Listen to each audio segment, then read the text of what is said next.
News 18 Punjab Haryana Himachal ਤੇ ਤੁਹਾਡਾ ਸਵਾਗਤ ਹੈ। ਤੁਸੀਂ ਦੇਖ ਰਹੇ ਹੋ ਪ੍ਰਾਈਮ ਟਾਈਮ। ਮੈਂ ਹਾਂ ਯਾਦਵਿੰਦਰ ਸਿੰਘ। ਐਜੂਕੇਸ਼ਨ ਨੂੰ ਲੈ ਕੇ ਵੱਡੀ ਚਰਚਾ ਹੋ ਰਹੀ ਹੈ। ਮਾਪਿਆਂ ਦਾ ਇਤਰਾਜ਼ ਆ ਕਿ ਪ੍ਰਾਈਵੇਟ ਸਕੂਲਾਂ ਵਾਲੇ ਇੱਕ ਮਾਫੀਆ ਦੀ ਤਰ੍ਹਾਂ ਕੰਮ ਕਰ ਰਹੇ ਨੇ। ਕੁਝ ਪ੍ਰਾਈਵੇਟ ਸਕੂਲ, ਸਾਰੇ ਨਹੀਂ, ਕੁਝ ਕਾਲਜ, ਕੁਝ ਜਿਹੜੀਆਂ ਬਹੁਤ ਸਾਰੇ ਇਸ ਤਰ੍ਹਾਂ ਦੇ ਲੋਕ ਨੇ ਜਿਹੜੇ ਗੜਬੜ ਕਰ ਰਹੇ ਨੇ, ਉਹਨਾਂ ਤੇ ਮਾਪੇ ਸਵਾਲ ਉਠਾ ਰਹੇ ਨੇ। ਅਸੀਂ ਸਵਾਲ ਇਹ ਉਠਾ ਰਹੇ ਹਾਂ ਕਿ ਇਸ ਮਸਲੇ ਦੇ ਉੱਤੇ, ਖਾਸ ਤੌਰ ਦੇ ਉੱਤੇ ਆਉਣ ਵਾਲੇ ਦਿਨਾਂ 'ਚ ਕੀ ਬਣੇਗਾ ਜਦੋਂ ਇਸ ਤਰ੍ਹਾਂ ਦਾ ਕੁਝ ਲੋਕ ਜਿਹੜੇ ਮਾਫੀਆ ਬਣਨ ਦੀ ਕੋਸ਼ਿਸ਼ ਕਰ ਰਹੇ ਨੇ। ਸਰਕਾਰ ਇਹਨਾਂ ਨੂੰ ਕਿਵੇਂ ਰੋਕੇਗੀ? ਔਰ ਅੱਜ ਅਸੀਂ ਜ਼ਿੰਮੇਵਾਰ ਸੰਸਥਾਵਾਂ ਨੂੰ ਲੈ ਕੇ ਆਏ ਹਾਂ। ਸਾਡੀ ਗੱਲਬਾਤ ਹੋਏਗੀ ਔਰ ਆਉਣ ਵਾਲੇ ਦਿਨਾਂ 'ਚ ਜਿਹੜੀ ਆਨਲਾਈਨ ਐਜੂਕੇਸ਼ਨ ਆ ਉਹ ਕਿਸ ਤਰ੍ਹਾਂ ਦੀ ਹੋਏਗੀ ਔਰ ਆਉਣ ਵਾਲੇ ਦਿਨਾਂ ਦੇ ਅੰਦਰ ਕੀ ਐਜੂਕੇਸ਼ਨ ਬਦਲ ਜਾਏਗੀ, ਕੀ ਆਨਲਾਈਨ ਹੋਏਗੀ ਸਾਰੀ ਐਜੂਕੇਸ਼ਨ? तमाम ਸਵਾਲ ਨੇ। ਸਾਡੇ ਨਾਲ ਜੁੜਨਗੇ ਭਗਵੰਤ ਮਾਨ, ਜੁੜਨਗੇ ਸਾਡੇ ਨਾਲ, ਔਰ ਸਾਡੇ ਨਾਲ ਕਾਂਗਰਸ ਪਾਰਟੀ ਤੋਂ ਰਮਨ ਬਾਲਾ ਸੁਬਰਾਮਨੀਅਮ ਜੁੜਨਗੇ ਸਾਡੇ ਨਾਲ, ਚੰਡੀਗੜ੍ਹ ਯੂਨੀਵਰਸਿਟੀ ਦੇ ਚਾਂਸਲਰ ਸਤਨਾਮ ਸੰਧੂ ਹੋਣਗੇ ਤੇ ਸਾਡੇ ਨਾਲ ਹੋਣਗੇ ਸਾਬਕਾ ਸਿੱਖਿਆ ਮੰਤਰੀ ਦਲਜੀਤ ਸਿੰਘ ਚੀਮਾ। ਗੱਲਬਾਤ ਅਸੀਂ ਕਰਾਂਗੇ ਕਿ ਜਿਹੜਾ ਮਾਫੀਆ ਚੱਲ ਰਿਹਾ ਇਸ ਦੌਰ 'ਚ ਉਹ ਕਿਵੇਂ ਰੁਕੇ ਔਰ ਨਾਲ ਦੀ ਨਾਲ ਹੀ ਜਿਹੜੀਆਂ ਜ਼ਿੰਮੇਵਾਰ ਸੰਸਥਾਵਾਂ ਨੇ ਉਹ ਕੀ ਕਹਿਣਾ ਚਾਹੁੰਦੀਆਂ ਨੇ ਤੇ ਆਉਣ ਵਾਲੇ ਸਮੇਂ ਦੀ ਪਲੈਨਿੰਗ ਕੀ ਹੋਵੇ। ਲਾਕਡਾਊਨ ਨੂੰ ਲੈ ਕੇ ਵੀ ਔਰ ਐਜੂਕੇਸ਼ਨ ਨੂੰ ਲੈ ਕੇ ਵੀ ਚਰਚਾ ਸੀ। ਸਿੱਖਿਆ ਤੇ ਕਰਾਂਗੇ। ਮਾਪੇ ਨਿਰਾਸ਼ ਨੇ, ਨਾਰਾਜ਼ ਨੇ। ਮਾਪਿਆਂ ਨਾਲ ਕੋਆਪਰੇਟ ਕਰਨ ਦੀ ਲੋੜ ਹੈ ਇਸ ਟਾਈਮ 'ਚ ਯੂਨੀਵਰਸਿਟੀਆਂ ਨੂੰ, ਕਾਲਜਾਂ ਨੂੰ ਔਰ ਖਾਸ ਤੌਰ ਦੇ ਉੱਤੇ ਸਕੂਲਾਂ ਨੂੰ। ਛੋਟੇ ਬੱਚਿਆਂ ਦੇ ਜਿਹੜੇ ਖਾਸ ਤੌਰ ਦੇ ਉੱਤੇ ਵੱਡੇ ਸਵਾਲ ਖੜੇ ਹੋ ਰਹੇ ਨੇ ਕਿ ਪ੍ਰਾਈਵੇਟ ਸਕੂਲਾਂ ਵਾਲੇ ਫੀਸਾਂ ਮੰਗ ਰਹੇ ਨੇ। ਤਾਂ ਅਸੀਂ ਸਭ ਤੋਂ ਪਹਿਲੇ ਗ੍ਰਾਫਿਕ ਦੇ ਜ਼ਰੀਏ ਤੁਹਾਨੂੰ ਸਮਝਾਉਣਾ ਚਾਹੁੰਦੇ ਹਾਂ ਕਿ ਗ੍ਰਾਫਿਕ ਦੇ ਜ਼ਰੀਏ ਕਿਸ ਤਰੀਕੇ ਦੇ ਨਾਲ ਕੀ ਹੋ ਰਿਹਾ ਹੈਗਾ ਇਸ ਟਾਈਮ। ਗ੍ਰਾਫਿਕ ਦੇ ਜ਼ਰੀਏ ਅਸੀਂ ਤੁਹਾਨੂੰ ਸਮਝਾ ਰਹੇ ਹਾਂਗੇ ਕਿ ਹੁਣ ਤੱਕ ਐਜੂਕੇਸ਼ਨ ਦੇ ਅੰਦਰ ਕੀ ਕਰਨ ਦੀ ਕੋਸ਼ਿਸ਼ ਕੀਤੀ ਜਾ ਰਹੀ ਹੈ। ਲਾਕਡਾਊਨ ਕਾਰਨ ਪੰਜਾਬ 'ਚ ਆਨਲਾਈਨ ਸਟੱਡੀ ਹੈ, ਦੇਸ਼ 'ਚ ਵੀ ਆਨਲਾਈਨ ਸਟੱਡੀ ਚੱਲ ਰਹੀ ਹੈ। ਅਧਿਆਪਕਾਂ ਵੱਲੋਂ ਕਲਾਸਾਂ ਲਈਆਂ ਜਾ ਰਹੀਆਂ ਨੇ ਆਨਲਾਈਨ। 10ਵੀਂ ਦੇ ਬੱਚਿਆਂ ਨੂੰ 11ਵੀਂ 'ਚ ਪ੍ਰਮੋਟ ਕਰਨ ਤੇ ਵਿਚਾਰ ਚੱਲ ਰਿਹਾ। ਸਰਕਾਰਾਂ ਵੱਲੋਂ ਸਕੂਲਾਂ ਨੂੰ ਫੀਸ ਨਾ ਦੇਣ ਦੇ ਨਿਰਦੇਸ਼ ਦਿੱਤੇ ਗਏ ਨੇ, ਪਰ ਉਹਦੇ ਬਾਵਜੂਦ ਕੁਝ ਸਕੂਲ ਨੇ ਜਿਹੜੇ ਉਹ ਵੱਡੇ ਪੱਧਰ ਦੇ ਉੱਤੇ ਉਲੰਘਣਾ ਕਰ ਰਹੇ ਨੇ। ਕੁਝ ਸਕੂਲ, ਅਸੀਂ ਸਾਰਿਆਂ ਦੀ ਗੱਲ ਨਹੀਂ ਕਰ ਰਹੇ, ਜਿਹੜੇ ਕਰ ਰਹੇ ਨੇ, ਜਿਹੜੇ ਮਾਫੀਆ ਬਣ ਰਹੇ ਨੇ, ਉਹਨਾਂ ਤੇ ਕਾਰਵਾਈ ਹੋਣੀ ਚਾਹੀਦੀ ਹੈ। ਕਈ ਸਕੂਲਾਂ 'ਚ ਇੰਟਰਨੈਟ ਦੀ ਸਮੱਸਿਆ ਔਰ ਇਹ ਚਰਚਾ ਦੇਸ਼ ਚੱਲ ਰਹੀ ਹੈ ਕਿ ਇੰਟਰਨੈਟ BSNL ਵਰਗੀਆਂ ਕੰਪਨੀਆਂ, ਵੱਡੀਆਂ ਕੰਪਨੀਆਂ ਇੰਟਰਨੈਟ ਮੁਹੱਈਆ ਕਰਾਉਣ ਜਾਂ ਆਨਲਾਈਨ ਐਜੂਕੇਸ਼ਨ ਕਰਾਉਣੀ ਹੈ, ਕਿਉਂਕਿ ਪਿੰਡਾਂ 'ਚ ਤਾਂ ਬਹੁਤ ਵੱਡੀ ਸਮੱਸਿਆ ਕਿ ਪਿੰਡਾਂ ਦੇ ਅੰਦਰ ਇਹ ਮਾਡਲ ਸਫਲ ਹੋਏਗਾ ਆਨਲਾਈਨ ਐਜੂਕੇਸ਼ਨ ਵਾਲਾ, ਸ਼ਹਿਰਾਂ 'ਚ ਤਾਂ ਚੱਲ ਜਾਏਗਾ। ਇਸ ਕਰਕੇ ਬਹੁਤ ਵੱਡੇ ਪੱਧਰ ਦੇ ਉੱਤੇ ਚਰਚਾ ਚੱਲ ਰਹੀ ਹੈ ਔਰ ਹੋਰ ਵੀ ਬਹੁਤ ਸਾਰੇ ਸਵਾਲ ਨੇ। ਬੱਚਿਆਂ ਦੇ ਖਾਤੇ ਜਿਹੜੇ ਮਿਡ ਡੇ ਮੀਲ ਦੇ ਪੈਸੇ ਕੀ ਜਾਣਗੇ ਜਾਂ ਨਹੀਂ ਜਾਣਗੇ? ਲਾਕਡਾਊਨ ਤੋਂ ਬਾਅਦ ਸਰਕਾਰ ਦੀਆਂ ਹਦਾਇਤਾਂ ਕੀ ਹੋਣਗੀਆਂ ਅੱਗੇ? ਬਹੁਤ ਸਾਰੀਆਂ ਚੀਜ਼ਾਂ ਨੇ ਤੇ ਅਸੀਂ ਚਰਚਾ ਹਰ ਪੱਖ ਤੇ ਕਰਾਂਗੇ। ਇੱਕ ਤੁਹਾਨੂੰ ਅਸੀਂ ਇੱਕ ਮਾਪੇ ਦਾ ਬਿਆਨ ਵੀ ਸੁਣਾਉਂਦੇ ਹਾਂ, ਮਾਪਿਆਂ ਦਾ ਬਿਆਨ ਸੁਣਾਉਂਦੇ ਹਾਂ ਤੁਹਾਨੂੰ। ਇੱਕ ਮਾਪੇ ਦਾ ਜੋ ਕਹਿ ਰਹੇ ਨੇ ਕਿ ਸਾਡੇ ਤੋਂ ਫੀਸਾਂ ਲਈਆਂ ਜਾ ਰਹੀਆਂ ਨੇ ਸਕੂਲਾਂ ਵੱਲੋਂ। ਉਸ ਤੋਂ ਬਾਅਦ ਅਸੀਂ ਚਰਚਾ ਸ਼ੁਰੂ ਕਰਦੇ ਹਾਂ। ਉਸ ਮਾਪੇ ਦਾ ਬਿਆਨ ਸੁਣਾਉਂਦੇ ਹਾਂ ਜਿਸ ਨੇ ਕਿਹਾ ਕਿ ਪ੍ਰਾਈਵੇਟ ਸਕੂਲ ਨੇ ਜਿਹੜੇ ਉਹ ਇੱਕ ਮਾਫੀਆ ਦੀ ਤਰ੍ਹਾਂ ਕੰਮ ਕਰ ਰਹੇ ਨੇ, ਸਾਡੇ ਤੋਂ ਫੀਸਾਂ ਮੰਗ ਰਹੇ ਨੇ ਸਰਕਾਰ ਦੇ ਨਿਰਦੇਸ਼ਾਂ ਦੇ ਬਾਵਜੂਦ। ਇੱਕ ਬਹੁਤ ਜ਼ਰੂਰੀ ਬੇਨਤੀ ਹੈ ਕਿ ਇੱਕ ਪਾਸੇ ਤਾਂ ਸਰਕਾਰਾਂ ਕਹਿ ਰਹੀਆਂ ਕਿ ਪ੍ਰਾਈਵੇਟ ਸਕੂਲ ਵਾਲਾ ਕੋਈ ਵੀ ਕਿਸੇ ਤੋਂ ਫੀਸ ਦੀ ਡਿਮਾਂਡ ਨਹੀਂ ਕਰੂਗਾ, ਮੰਗੂਗਾ ਨਹੀਂ ਜਿੰਨਾ ਚਿਰ ਲਾਕਡਾਊਨ ਚੱਲ ਰਿਹਾ ਹੈਗਾ ਆ। ਤੇ ਦੂਜੇ ਪਾਸੇ ਸਕੂਲ ਵਾਲੇ ਮੈਸੇਜ ਕਰੀ ਜਾ ਰਹੇ ਆ, ਲਿੰਕ ਭੇਜੀ ਜਾ ਰਹੇ ਆ, ਫੋਨ ਕਰੀ ਜਾ ਰਹੇ ਆ ਕਿ ਫੀਸਾਂ ਜਮ੍ਹਾਂ ਕਰਾਓ ਪ੍ਰਾਈਵੇਟ ਸਕੂਲਾਂ ਵਾਲੇ। ਇਹਨਾਂ ਨੇ ਬੜੀ ਲੁੱਟ ਮਚਾਈ ਹੋਈ ਹੈ। ਠੀਕ ਹੈ ਜੀ। ਇੱਕ ਬਹੁਤ ਤਾਂ ਸਾਡੇ ਨਾਲ ਜੁੜ ਚੁੱਕੇ ਨੇ ਸਾਬਕਾ ਸਿੱਖਿਆ ਮੰਤਰੀ ਡਾਕਟਰ ਦਲਜੀਤ ਸਿੰਘ ਚੀਮਾ, ਸਾਡੇ ਨਾਲ ਜੁੜ ਚੁੱਕੇ ਨੇ ਕਾਂਗਰਸ ਪਾਰਟੀ ਦੇ ਲੀਡਰ ਤੇ ਲੁਧਿਆਣਾ ਇੰਪਰੂਵਮੈਂਟ ਟਰਸਟ ਦੇ ਚੇਅਰਮੈਨ ਰਮਨ ਬਾਲਾ ਸੁਬਰਾਮਨੀਅਮ, ਤੇ ਸਾਡੇ ਨਾਲ ਚੰਡੀਗੜ੍ਹ ਯੂਨੀਵਰਸਿਟੀ ਦੇ ਚਾਂਸਲਰ ਸਤਨਾਮ ਸੰਧੂ ਜੁੜ ਚੁੱਕੇ ਨੇ। ਸਭ ਤੋਂ ਪਹਿਲਾ ਸਵਾਲ ਸਤਨਾਮ ਜੀ ਨੂੰ ਕਰਾਂਗੇ, ਕਿਉਂਕਿ ਕੁਝ ਸੰਸਥਾਵਾਂ ਅਸੀਂ ਕਹਿ ਰਹੇ ਹਾਂ ਜ਼ਿੰਮੇਵਾਰੀ ਦੀ ਭੂਮਿਕਾ ਨਿਭਾ ਰਹੀਆਂ ਨੇ, ਕੁਝ ਸੰਸਥਾਵਾਂ ਗੈਰ ਜ਼ਿੰਮੇਵਾਰ ਤਰੀਕੇ ਨਾਲ ਸਰਕਾਰ ਦੀਆਂ ਹਦਾਇਤਾਂ ਨਹੀਂ ਮੰਨ ਰਹੀਆਂ, ਫੀਸਾਂ ਲਈਆਂ ਜਾ ਰਹੀਆਂ ਨੇ ਮਾਪਿਆਂ ਤੋਂ ਚੁੱਪ ਚਪੀਤੇ। ਤਾਂ ਸਰਕਾਰ ਨੂੰ ਵੀ ਸੋਚਣ ਦੀ ਲੋੜ ਹੈ ਔਰ ਸਿੱਖਿਆ ਮੰਤਰੀ ਇਹਨਾਂ ਤੇ ਕਾਰਵਾਈ ਕਰਨ। ਪਰ ਸਤਨਾਮ ਸੰਧੂ ਜੀ ਨੂੰ ਸਿੱਧਾ ਸਵਾਲ। ਸਤਨਾਮ ਜੀ, ਕੀ ਪਹਿਲਾਂ ਤਾਂ ਤੁਸੀਂ ਇਹ ਮੰਨਦੇ ਹੋ ਕਿ ਇਸ ਤਰ੍ਹਾਂ ਦੀਆਂ ਕਾਲੀਆਂ ਭੇਡਾਂ ਜਿਵੇਂ ਸਮਾਜ 'ਚ ਹਰ ਤਬਕੇ 'ਚ ਹੁੰਦੀਆਂ ਨੇ, ਹਰ ਪ੍ਰੋਫੈਸ਼ਨ 'ਚ ਹੁੰਦੀਆਂ ਨੇ, ਇਸ ਤਰ੍ਹਾਂ ਦੇ ਲੋਕ ਨੇ ਜੋ ਨੇ, ਉਹਨਾਂ ਤੇ ਕਾਰਵਾਈ ਦੀ ਕੀ ਮੰਗ ਕਰਦੇ ਹੋ ਔਰ ਤੁਸੀਂ ਕੀ ਕਰ ਰਹੇ ਹੋ? ਤੁਸੀਂ ਇੱਕ ਯੂਨੀਵਰਸਿਟੀ ਚਲਾਉਂਦੇ ਨਹੀਂ ਵੱਡੀ, ਤੁਸੀਂ ਪਿਛਲੇ ਦੌਰ 'ਚ ਕੀ ਕਰ ਰਹੇ ਹੋ? ਯਾਦਵਿੰਦਰ ਜੀ, ਪਹਿਲਾਂ ਤਾਂ ਮੈਂ ਸਮਝਦਾ ਕਿ ਮਾਫੀਆ ਸ਼ਬਦ ਦੀ ਵਰਤੋਂ ਸਿੱਖਿਆ ਸੰਸਥਾਵਾਂ ਵਾਸਤੇ ਕਰਨਾ ਬਹੁਤ ਇੱਕ ਤਿੱਖੀ ਟਿੱਪਣੀ ਹੈਗੀ ਆ। ਜੀ। ਔਰ ਕਿਸੇ ਵੀ ਵਰਗ ਨੂੰ ਕਿਸੇ ਇੱਕ ਅੱਧੀ ਘਟਨਾ ਨਾਲ ਜੋੜ ਕੇ ਮਾਫੀਆ ਦਾ ਦਰਜਾ ਨਹੀਂ ਦੇਣਾ ਚਾਹੀਦਾ। ਔਰ ਬਹੁਤ ਹੀ ਇੱਕ ਸਨਮਾਨ ਦਾ ਹੱਕਦਾਰ ਹੈ ਸਿੱਖਿਆ ਜਗਤ ਜਿਹੜਾ ਹੈ, ਬਹੁਤ ਵੱਡੀ ਕੰਟਰੀਬਿਊਸ਼ਨ ਹੈ। ਔਰ ਸਿਹਤ ਤੋਂ ਬਾਅਦ ਅਗਰ ਕੋਈ ਦੂਜਾ ਨੰਬਰ ਆਉਂਦਾ ਹੈ ਸਾਡੀ ਪ੍ਰਾਥਮਿਕਤਾ ਦਾ ਤਾਂ ਸਿੱਖਿਆ ਦਾ ਆਉਂਦਾ ਹੈ। ਜੀ। ਪਹਿਲੀ ਗੱਲ ਤਾਂ ਇਹ ਹੈ ਕਿ ਜਿਹੜੀ ਸਰਕਾਰ ਦੀਆਂ ਹਦਾਇਤਾਂ ਨੇ ਸਾਰੀਆਂ ਹੀ ਮੈਜੋਰਟੀ ਸੰਸਥਾਵਾਂ ਮੰਨ ਬੜੀ ਰਹੀਆਂ। ਜ਼ਿੰਮੇਵਾਰੀ ਨਾਲ ਕਹਿ ਸਕਦਾ ਕਿ ਉਹਦਾ ਪਾਲਣਾ ਹੀ ਨਹੀਂ ਕਰ ਰਹੀਆਂ। ਸਰਕਾਰ ਦੇ ਮੋਢੇ ਨਾਲ ਮੋਢਾ ਢਾ ਕੇ ਚੱਲ ਰਹੀਆਂ ਨੇ। ਜੀ। ਜਿਹੜੀਆਂ ਹੋਰ ਸਹੂਲਤਾਂ ਅਸੀਂ ਦੇ ਸਕਦੇ ਹਾਂ, ਸਿੱਖਿਆ ਤੋਂ ਇਲਾਵਾ ਅਸੀਂ ਕੀ ਕੰਟਰੀਬਿਊਸ਼ਨ ਕਰ ਸਕਦੇ ਹਾਂ, ਸਾਰੀਆਂ ਹੀ ਪੰਜਾਬ ਦੀਆਂ ਸੰਸਥਾਵਾਂ ਸਰਕਾਰ ਦੇ ਨਾਲ ਖੜੀਆਂ ਹੋਈਆਂ ਨੇ। ਜੀ ਜੀ। ਔਰ ਬਹੁਤ ਵੱਡਾ ਅਧਿਆਪਕ ਵਰਗ, ਉਹਨੂੰ ਵੀ ਅਣਦੇਖੀ ਨਹੀਂ ਕੀਤੀ ਜਾ ਸਕਦੀ। ਲੇਕਿਨ ਮੈਂ ਸਮਝਦਾ ਕਿ ਸਭ ਤੋਂ ਵੱਡੀ ਪ੍ਰਾਥਮਿਕਤਾ ਸਾਡੇ ਵਿਦਿਆਰਥੀ ਨੇ। ਜੀ ਜੀ। ਸਾਡੇ ਵਿਦਿਆਰਥੀਆਂ ਦੇ ਹਿੱਤ ਨੇ। ਕਿਸੇ ਵੀ ਕੀਮਤ ਤੇ ਕਿਸੇ ਵਿਦਿਆਰਥੀ ਦੀ ਜਿਹੜੀ ਵਿੱਦਿਆ ਹੈ ਉਹ ਪ੍ਰਭਾਵਿਤ ਨਹੀਂ ਹੋਣੀ ਚਾਹੀਦੀ। ਪੜ੍ਹਾਈ ਦਾ ਕੰਮ ਨਹੀਂ ਰੁਕਣਾ ਚਾਹੀਦਾ। ਫੀਸ ਤਾਂ ਬਹੁਤ ਛੋਟਾ ਮਸਲਾ ਹੈ, ਬਿਲਕੁਲ, ਲੇਕਿਨ ਉਹਦੇ ਨਾਲ ਹੀ ਅਗਰ ਦੂਜੇ ਨੰਬਰ ਤੇ ਅਸੀਂ ਦੇਖੀਏ ਤੇ ਸਾਡੇ ਪਰ ਮੈਂ ਪਹਿਲਾਂ ਥੋੜੀ ਕਲੈਰਿਟੀ ਮੰਗੂ। ਜਿਹੜੇ ਕੁਝ ਲੋਕ ਗੜਬੜ ਕਰ ਰਹੇ ਨੇ, ਅਸੀਂ ਇਸੇ ਕਰਕੇ ਕਹਿ ਰਹੇ ਸੀ ਕਿ ਜ਼ਿੰਮੇਵਾਰ ਸੰਸਥਾਵਾਂ ਵੀ ਨੇ। ਤੁਸੀਂ ਸਾਨੂੰ ਪਤਾ ਕਿ 5 ਕਰੋੜ ਰੁਪਏ ਤੁਸੀਂ ਪੈਸੇ ਵੀ ਦਿੱਤੇ ਨੇ, ਤੁਸੀਂ ਲੱਗੇ ਵੀ ਹੋਏ ਹੋ। ਜਿਹੜੇ ਗੈਰ ਜ਼ਿੰਮੇਵਾਰ ਲੋਕ ਨੇ ਉਹਨਾਂ ਤੇ ਕਾਰਵਾਈ ਹੋਣੀ ਚਾਹੀਦੀ ਹੈ, ਤੁਸੀਂ ਮੰਨਦੇ ਹੋਗੇ? ਜਿਹੜੇ ਇਹ ਕਰ ਰਹੇ ਨੇ, ਅਸੀਂ ਉਹਨਾਂ ਬਾਰੇ ਕਹਿ ਰਹੇ ਹਾਂ, ਉਹਨਾਂ ਬਾਰੇ ਉਹ ਸ਼ਬਦ ਵਰਤਿਆ ਗਿਆ। ਯਾਦਵਿੰਦਰ ਜੀ, ਮੇਰਾ ਖਿਆਲ ਹੈ ਕਿ ਸਰਕਾਰ ਦਾ ਤੰਤਰ ਜਿਹੜਾ ਹੈ, ਸਰਕਾਰ ਆਪਣੇ ਪੱਧਰ ਤੇ ਕੋਸ਼ਿਸ਼ਾਂ ਕਰ ਰਹੀ ਹੈ, ਇਹ ਉਹਨਾਂ ਦੀ ਜ਼ਿੰਮੇਵਾਰੀ ਹੈ। ਮੇਰੀ ਮੰਗ ਕਰਨੀ ਤਾਂ ਹੈ ਕਿ ਜੇਕਰ ਮੇਰੇ ਸਾਹਮਣੇ ਕੋਈ ਮੁੱਦਾ ਆਇਆ ਹੋਵੇ, ਕਿਉਂਕਿ ਮੀਡੀਆ ਦੇ ਵਿੱਚ ਚਰਚਾ ਦਾ ਇੱਕ ਵਿਸ਼ਾ ਹੈਗਾ, ਮੈਂ ਇਹਦੇ ਬਾਰੇ ਕੋਈ ਟਿੱਪਣੀ ਨਹੀਂ ਕਰ ਸਕਦਾ। ਲੇਕਿਨ ਮੈਂ ਸਮਝਦਾ ਕਿ ਸਭ ਤੋਂ ਪਹਿਲਾਂ ਸਾਡੇ ਵਾਸਤੇ ਵਿਦਿਆਰਥੀਆਂ ਦੇ ਹਿੱਤ ਨੇ। ਔਰ ਉਸ ਤੋਂ ਬਾਅਦ ਜਿਹੜੀ ਗੱਲ ਤੁਸੀਂ ਮੇਰੀ ਪੂਰੀ ਕਰਨੀ ਦਿੱਤੀ ਮੈਨੂੰ, ਉਹ ਇਹ ਹੈ ਕਿ ਸਾਡੇ ਨਾਲ ਬਹੁਤ ਵੱਡਾ ਅਧਿਆਪਕ ਵਰਗ ਜੁੜਿਆ ਹੋਇਆ। ਪੰਜਾਬ ਦੇ ਵਿੱਚ ਸਭ ਤੋਂ ਵੱਡਾ ਰੁਜ਼ਗਾਰਦਾਤਾ, ਸਭ ਤੋਂ ਵੱਡਾ ਐਮਪਲਾਇਰ ਇਸ ਵੇਲੇ ਸਿੱਖਿਆ ਜਗਤ ਹੈ। ਸਿੱਖਿਆ ਸੰਸਥਾਵਾਂ ਨੇ, ਚਾਹੇ ਉਹ ਸਕੂਲ ਹੈ, ਚਾਹੇ ਕਾਲਜ ਨੇ, ਚਾਹੇ ਪੋਲੀਟੈਕਨਿਕ ਹੈ। ਅੱਜ ਦੀ ਡੇਟ ਦੇ ਵਿੱਚ ਲੱਖਾਂ ਲੋਕਾਂ ਦਾ ਜਿਹੜਾ ਚੁੱਲ੍ਹਾ ਹੈਗਾ ਉਹ ਸਿੱਖਿਆ ਔਰ ਵਿਦਿਆਰਥੀਆਂ ਦੀ ਫੀਸਾਂ ਤੋਂ ਚੱਲਦਾ। ਇਹ ਸਾਰੇ ਸੈਲਫ ਫਾਈਨਾਂਸ ਨੇ, ਆਤਮ ਨਿਰਭਰ ਨੇ, ਆਪਣੀਆਂ ਇਹ ਸਾਧਨ ਆਪ ਜਟਾਉਂਦੇ ਨੇ। ਲੇਕਿਨ ਮੈਂ ਸਮਝਦਾ ਕਿ ਸਾਡੀ ਪ੍ਰਾਥਮਿਕਤਾ ਫੀਸ ਨਹੀਂ ਹੈ, ਸਾਡੀ ਪ੍ਰਾਥਮਿਕਤਾ ਬੱਚੇ ਦੀ ਪੜ੍ਹਾਈ ਹੈ। ਔਰ ਇਸ ਸੰਕਟ ਦੇ ਵਿੱਚ ਸਾਨੂੰ ਸਾਰਿਆਂ ਨੂੰ ਸੋਚ ਸਮਝ ਕੇ ਬਿਆਨ ਦੇਣਾ ਚਾਹੀਦਾ, ਸੋਚ ਸਮਝ ਕੇ ਗੱਲ ਕਰਨੀ ਚਾਹੀਦੀ ਹੈ, ਕਿਉਂਕਿ ਇਸ ਵਿੱਚੋਂ ਉੱਭਰਨਾ ਕਿਵੇਂ ਹੈ। ਇਹ ਇਕੱਲਾ ਸਰਕਾਰ ਦਾ ਕੰਮ ਨਹੀਂ ਹੈ, ਇਹ ਇਕੱਲਾ ਪ੍ਰਾਈਵੇਟ ਸੰਸਥਾਵਾਂ ਦਾ ਕੰਮ ਨਹੀਂ, ਸਾਡੇ ਸਾਰਿਆਂ ਦੀ, ਸਮਾਜ ਦੀ ਇੱਕ ਸਾਂਝੀ ਜ਼ਿੰਮੇਵਾਰੀ ਹੈ। ਔਰ ਮੈਂ ਸਮਝਦਾ ਕਿ ਸਾਡੀਆਂ ਸਿੱਖਿਆ ਸੰਸਥਾਵਾਂ, ਜਿਵੇਂ ਪਹਿਲਾਂ ਕਿਹਾ ਕਿ ਬੜੇ ਦਾਅਵੇ ਨਾਲ ਕਹਿਣਾ ਕਿ ਬਹੁਤ ਹੀ ਜ਼ਿੰਮੇਵਾਰੀ ਵਾਲੀ ਭੂਮਿਕਾ ਨਿਭਾ ਰਹੀਆਂ ਨੇ। ਬਿਲਕੁਲ, ਔਰ ਸਰਕਾਰ ਦੇ ਮੋਢੇ ਨਾਲ ਮੋਢਾ ਢਾ ਕੇ ਖੜੀਆਂ। ਤਾਂ ਆਉਣ ਵਾਲੇ ਸਮੇਂ ਦੇ ਅੰਦਰ ਕਿਸ ਤਰ੍ਹਾਂ ਦੀ ਐਜੂਕੇਸ਼ਨ ਹੋਏਗੀ, ਕਿਉਂਕਿ ਵੱਡੀ ਯੂਨੀਵਰਸਿਟੀ ਚਲਾਉਂਦੇ ਨੇ, ਉਹ ਵੀ ਗੱਲਬਾਤ ਕਰਾਂਗੇ। ਪਰ ਉਸ ਤੋਂ ਪਹਿਲਾਂ ਮੈਂ ਡਾਕਟਰ ਦਲਜੀਤ ਚੀਮਾ ਕੋਲ ਜਾਣਾ ਚਾਹੁੰਦਾ। ਚੀਮਾ ਜੀ, ਤੁਸੀਂ ਆਪੋਜੀਸ਼ਨ ਵੀ ਹੋ, ਤੁਸੀਂ ਸਿੱਖਿਆ ਮੰਤਰੀ ਵੀ ਰਹੇ ਹੋ, ਤੁਹਾਡੇ ਕੋਲੇ ਕਿਸ ਤਰ੍ਹਾਂ ਦਾ ਫੀਡਬੈਕ ਆ? ਬੱਚਿਆਂ ਦੇ ਮਾਪੇ ਤੁਹਾਨੂੰ ਕੀ ਕਹਿ ਰਹੇ ਨੇ? ਤੁਹਾਡੇ ਹਲਕਿਆਂ ਦੇ, ਪੰਜਾਬ ਦੇ ਕਿਸ ਤਰ੍ਹਾਂ ਦੇ ਖਦਸ਼ੇ ਨੇ? ਤੁਹਾਡੇ ਕੋਲੇ ਸ਼ਿਕਾਇਤਾਂ ਆ ਰਹੀਆਂ ਨੇ, ਜਿਵੇਂ ਨਿਊਜ਼ 18 ਨੇ ਬਿਆਨ ਵੀ ਦਿਖਾਇਆ ਇੱਕ ਮਾਪਿਆਂ ਦਾ, ਬਹੁਤ ਸਾਰੇ ਮਾਪਿਆਂ ਦੀਆਂ ਆਉਂਦੀਆਂ ਨੇ ਸਾਡੇ ਕੋਲੇ ਕਿ ਸਾਥੋਂ ਜੀ ਚੁੱਪ ਚਪੀਤੇ ਮੰਗੇ, ਅਸੀਂ ਬੋਲ ਵੀ ਨਹੀਂ ਸਕਦੇ, ਕੋਈ ਸਕੀਲ ਇਹੋ ਜਿਹੇ ਨੇ। ਜੀ ਜੀ ਜੀ ਜੀ ਜੀ। ਦੇਖੋ ਯਾਦਵਿੰਦਰ ਜੀ, ਗੱਲ ਇਹ ਹੈ ਕਿ ਮੌਜੂਦਾ ਸੰਕਟ ਦੇ ਵਿੱਚ ਹਰ ਕੋਈ ਪਰਿਵਾਰ ਜਿਹੜਾ ਕਿਸੇ ਨਾ ਕਿਸੇ ਰੂਪ ਦੇ ਵਿੱਚ ਪ੍ਰਭਾਵਿਤ ਹੋਇਆ। ਹਰ ਤਰ੍ਹਾਂ ਦੇ ਪਰਿਵਾਰ ਨੇ, ਕਈਆਂ ਦੇ ਮਾਲੀ ਸਾਧਨ ਠੀਕ ਨੇ, ਉਹਨਾਂ ਨੂੰ ਕੋਈ ਚਿੰਤਾ ਵੀ ਨਹੀਂ ਹੁੰਦੀ ਕਿਸੇ ਗੱਲ ਦੀ, ਉਹਨਾਂ ਦਾ ਫਿਊਚਰ ਵੀ ਪ੍ਰੋਟੈਕਟਡ ਹੈ। ਲੇਕਿਨ ਬਹੁਤ ਸਾਰੇ ਜਿਹੜੇ ਰੋਟੀ ਰੋਜੀ ਆਪ ਕਮਾ ਕੇ ਮਿਹਨਤ ਦੇ ਨਾਲ ਬੱਚੇ ਪੜ੍ਹਾ ਰਹੇ ਆ, ਉਹਨਾਂ ਦੇ ਵਾਸਤੇ ਇੱਕ ਬੜੀ ਵੱਡੀ ਸਟ੍ਰੇਨ ਵੀ ਹੈ, ਕਿਉਂਕਿ ਜਿਹੜੇ ਘੱਟੋ ਘੱਟ ਆਪ ਕਾਰੋਬਾਰ ਕਰਦੇ ਆ, ਫਿਕਸ ਸੋਰਸ ਨਹੀਂ ਇਨਕਮ ਦਾ, ਉਹਨਾਂ ਦੀ ਆਮਦਨੀ ਪ੍ਰਭਾਵਿਤ ਹੋਈ ਹੈ। ਈਵਨ ਭਾਵੇਂ ਛੋਟੀ ਮੋਟੀ ਇੰਡਸਟਰੀ ਵੀ ਹੈ, ਉਹ ਵੀ ਅੰਡਰ ਸਟ੍ਰੈਸ ਹੈ, ਸਟ੍ਰੇਨ ਹੈ। ਔਰ ਉਹਦੇ ਵਾਸਤੇ ਵੀ, ਕਿਉਂਕਿ ਬਾਕੀ ਦੇਣਦਾਰੀ ਹੁੰਦੀਆਂ ਨੇ, ਇਹਨਾਂ ਦਿਨਾਂ ਦੇ ਵਿੱਚ ਫੀਸਾਂ ਦੇਣੀਆਂ ਉਹਦੇ ਵਾਸਤੇ ਵੀ ਔਖਾ ਹੋ ਜਾਂਦਾ। ਇਸ ਕਰਕੇ ਲੋਕਾਂ ਦੀ ਫੀਲਿੰਗ ਤਾਂ ਇਹ ਹੈ ਕਿ ਹਾਲੇ ਕੁਝ ਸਮਾਂ ਸਾਨੂੰ ਰਾਹਤ ਦਿੱਤੀ ਜਾਵੇ, ਸਾਡੇ ਕੋਲੋਂ ਫੀਸਾਂ ਨਾ ਲਈਆਂ ਜਾਣ। ਬਿਲਕੁਲ, ਪਰ ਮੈਂ ਦੋਨੇ ਗੱਲਾਂ ਨੂੰ ਨਾ ਬੈਲੈਂਸ ਕਰਕੇ ਗੱਲ ਕਰਨੀ ਚਾਹੂੰਗਾ ਜੀ, ਕਿਉਂਕਿ ਪੇਰੈਂਟਸ ਦੀ ਮਜਬੂਰੀ ਆਪਣੇ ਪਾਸੇ ਆ। ਪੇਰੈਂਟਸ ਸਹੀ ਹੈ, ਬੱਚੇ ਦਾ ਪੇਰੈਂਟਸ ਨੂੰ ਇਸ ਸਟੇਜ ਦੇ ਵਿੱਚ ਸਟ੍ਰੈਸ ਦੇ ਉੱਤੇ ਪਾਉਣਾ ਠੀਕ ਨਹੀਂ ਹੈ। ਦੂਜੇ ਪਾਸੇ ਐਜੂਕੇਸ਼ਨ ਅਦਾਰੇ ਆ, ਉਹਨਾਂ ਨਾਲ ਵੀ ਮੇਰੀ ਗੱਲ ਹੁੰਦੀ ਰਹਿੰਦੀ ਹੈ। ਉਹਨਾਂ ਦੀਆਂ ਆਪਣੀਆਂ ਮਜਬੂਰੀਆਂ, ਕਿਉਂਕਿ ਗਵਰਨਮੈਂਟ ਨੇ ਕਿਹਾ ਕਿ ਸੈਲਰੀ ਵੀ ਤੁਸੀਂ ਦਿਓ, ਜਿਹੜਾ ਬਿਜਲੀ ਦਾ ਬਿੱਲ ਹੈ ਉਹ ਵੀ ਉਹਨਾਂ ਨੇ ਐਵਰੇਜ ਦੇ ਹਿਸਾਬ ਦੇ ਨਾਲ ਲਗਾਤਾਰ ਪੇ ਕਰੋ, ਕੈਂਪਸ ਦੀ ਮੇਨਟੇਨੈਂਸ ਵੀ ਆ, ਹੋਰ ਖਰਚੇ ਵੀ, ਕਿਸ਼ਤਾਂ ਵੀ ਆ, ਲੋਨ ਵੀ ਆ, ਸਾਰਾ ਕੁਝ ਉਹਨਾਂ ਦਾ ਵੀ। ਕੋਈ ਇਹੋ ਜਿਹਾ ਪੈਕੇਜ ਜਿਹੜਾ ਨਾ ਗਵਰਨਮੈਂਟ ਆਫ ਇੰਡੀਆ ਵੱਲੋਂ ਨਾ ਸਟੇਟ ਗਵਰਨਮੈਂਟ ਵੱਲੋਂ ਉਹਨਾਂ ਵਾਸਤੇ ਵੀ ਨਹੀਂ ਦਿੱਤਾ ਗਿਆ। ਇਸ ਕਰਕੇ ਬੜਾ ਹੁਣ ਮੁਸ਼ਕਲ ਹੋ ਗਿਆ ਕਿ ਇਸ ਪੀਰੀਅਡ ਦੇ ਵਿੱਚ ਸਾਡਾ ਜਿਹੜਾ ਇੰਟਰਸਟ ਹੈ ਇਹ ਹੈ ਕਿ ਸੰਸਥਾਵਾਂ ਵੀ ਠੀਕ ਠਾਕ ਰਹਿਣ, ਕਿਉਂਕਿ ਕੱਲ੍ਹ ਨੂੰ ਪਰਮਾਤਮਾ ਕਰੇ ਹਾਲਾਤ ਠੀਕ ਹੋਣਗੇ ਤੇ ਉਹਨਾਂ ਹੀ ਸੰਸਥਾਵਾਂ ਦੇ ਵਿੱਚ ਫਿਰ ਸਾਡੇ ਬੱਚੇ ਪੜ੍ਹਨੇ ਆ। ਇਸ ਕਰਕੇ ਉਹਨਾਂ ਦੀ ਵੀ ਅਸੀਂ ਸੁੱਖ ਮੰਗਦੇ ਹਾਂ, ਔਰ ਪਰਿਵਾਰਾਂ ਦਾ ਵੀ ਅਸੀਂ ਚਾਹੁੰਦੇ ਹਾਂ ਕਿ ਉਹਨਾਂ ਨੂੰ ਵੀ ਦਿੱਕਤ ਨਾ ਆਵੇ। ਸੋ ਮੇਰਾ ਇੱਕ ਸੁਜੈਸ਼ਨ ਹੈ, ਸਾਡੇ ਸੁਬਰਾਮਨੀਅਮ ਜੀ ਬੈਠੇ ਆ, ਪੁਰਾਣੇ ਸਾਡੇ ਸਾਥੀ ਆ, ਬੜੇ ਕਾਬਲ ਨੇਤਾ, ਕਿ ਜਦੋਂ ਰਜਿਸਟ੍ਰੇਸ਼ਨ ਹੁੰਦੀ ਹੈ ਇਹਨਾਂ ਸਕੂਲਾਂ ਦੀ ਐਫੀਲੀਏਸ਼ਨ ਵਾਸਤੇ ਬੋਰਡ ਦੇ ਕੋਲ, ਮੈਨੂੰ ਯਾਦ ਹੈ ਕਿ ਉਹਨਾਂ ਦੀ 6 ਮਹੀਨੇ ਦੀ ਸੈਲਰੀ ਜਮ੍ਹਾਂ ਕਰਾਈ ਜਾਂਦੀ ਹੈ ਬਤੌਰ ਸਿਕਿਉਰਿਟੀ।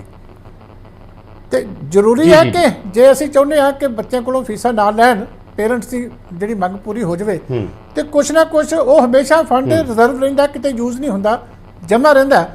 ਤਾਂ 2 ਮਹੀਨੇ ਦੀ ਜਿਹੜੀ ਟੀਚਰ ਦੀ ਸੈਲਰੀ ਹੈ ਉਹਦੇ ਵਿੱਚੋਂ ਰਿਲੀਜ਼ ਕਰ ਦੇਣੀ ਚਾਹੀਦੀ ਹੈ। ਕੱਲ ਨੂੰ ਜਦੋਂ ਹਾਲਾਤ ਠੀਕ ਹੋ ਜਾਣ ਤਾਂ ਸਕੂਲਾਂ ਕੋਲੋਂ ਉਹ ਪੈਸੇ ਰਿਕਵਰ ਕੀਤੇ ਜਾ ਸਕਣ, ਕਿਉਂਕਿ ਉਹਨਾਂ ਨੇ ਐਫੀਲੀਏਸ਼ਨ ਲੈਣੀ ਹੈ। ਉਹ ਭੱਜ ਵੀ ਨਹੀਂ ਸਕਦੇ ਸਾਡੇ ਕੋਲੋਂ, ਬੋਰਡ ਕੋਲੋਂ, ਕਿਉਂਕਿ ਜਦੋਂ ਮਰਜ਼ੀ ਤੁਸੀਂ ਉਹਨਾਂ ਨੂੰ ਨੋਟਿਸ ਦੇ ਕੇ ਕਿ ਤੈਨੂੰ ਐਫੀਲੀਏਸ਼ਨ ਬੰਦ ਕਰ ਦਿਆਂਗੇ, ਉਹਨੂੰ ਜਮ੍ਹਾਂ ਕਰਾਉਣੀ ਪੈਣੀ ਹੈ।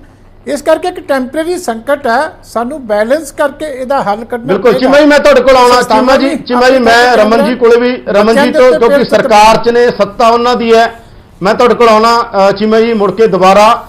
ਰਮਨ ਜੀ ਇੱਕ ਗੱਲ ਤਾਂ ਕਲੀਅਰ ਕਰੋ, ਜਿਹੜੇ ਵੀ ਅਸੀਂ ਜਿਵੇਂ ਜ਼ਿਕਰ ਕੀਤਾ ਕਿ ਕੁਝ ਇਹੋ ਜਿਹੇ ਲੋਕ ਨੇ, ਉਹ ਹਰ ਪ੍ਰੋਫੈਸ਼ਨ 'ਚ ਹੁੰਦੇ ਨੇ, ਹਰ ਥਾਂ ਦੇ ਉੱਤੇ ਹੁੰਦੇ ਨੇ, ਜਿਨ੍ਹਾਂ ਨੇ ਗੜਬੜਾਂ ਕਰਨੀਆਂ ਹੁੰਦੀਆਂ ਨੇ। ਜਿਹੜੇ ਕੁਝ ਲੋਕ ਇਹ ਗੜਬੜਾਂ ਕਰ ਰਹੇ ਨੇ, ਸਰਕਾਰ ਸੁਚੇਤ ਹੈ। ਖੁਦ ਵਿਜੇਂਦਰ ਸਿੰਗਲਾ ਕੋਲ ਵੀ, ਮੰਤਰੀ ਕੋਲ ਵੀ ਇਹ ਸ਼ਿਕਾਇਤਾਂ ਪਹੁੰਚੀਆਂ ਨੇ ਕੁਝ ਲੋਕਾਂ ਦੀਆਂ ਕਿ ਕੁਝ ਲੋਕ ਗੜਬੜਾਂ ਕਰ ਰਹੇ ਨੇ, ਫੋਨ ਕਰਦੇ ਨੇ ਮਾਪਿਆਂ ਨੂੰ, ਜਿਹੜੇ ਸਕੂਲਾਂ ਵਾਲੇ ਨੇ ਖਾਸ ਤੌਰ ਦੇ ਉੱਤੇ।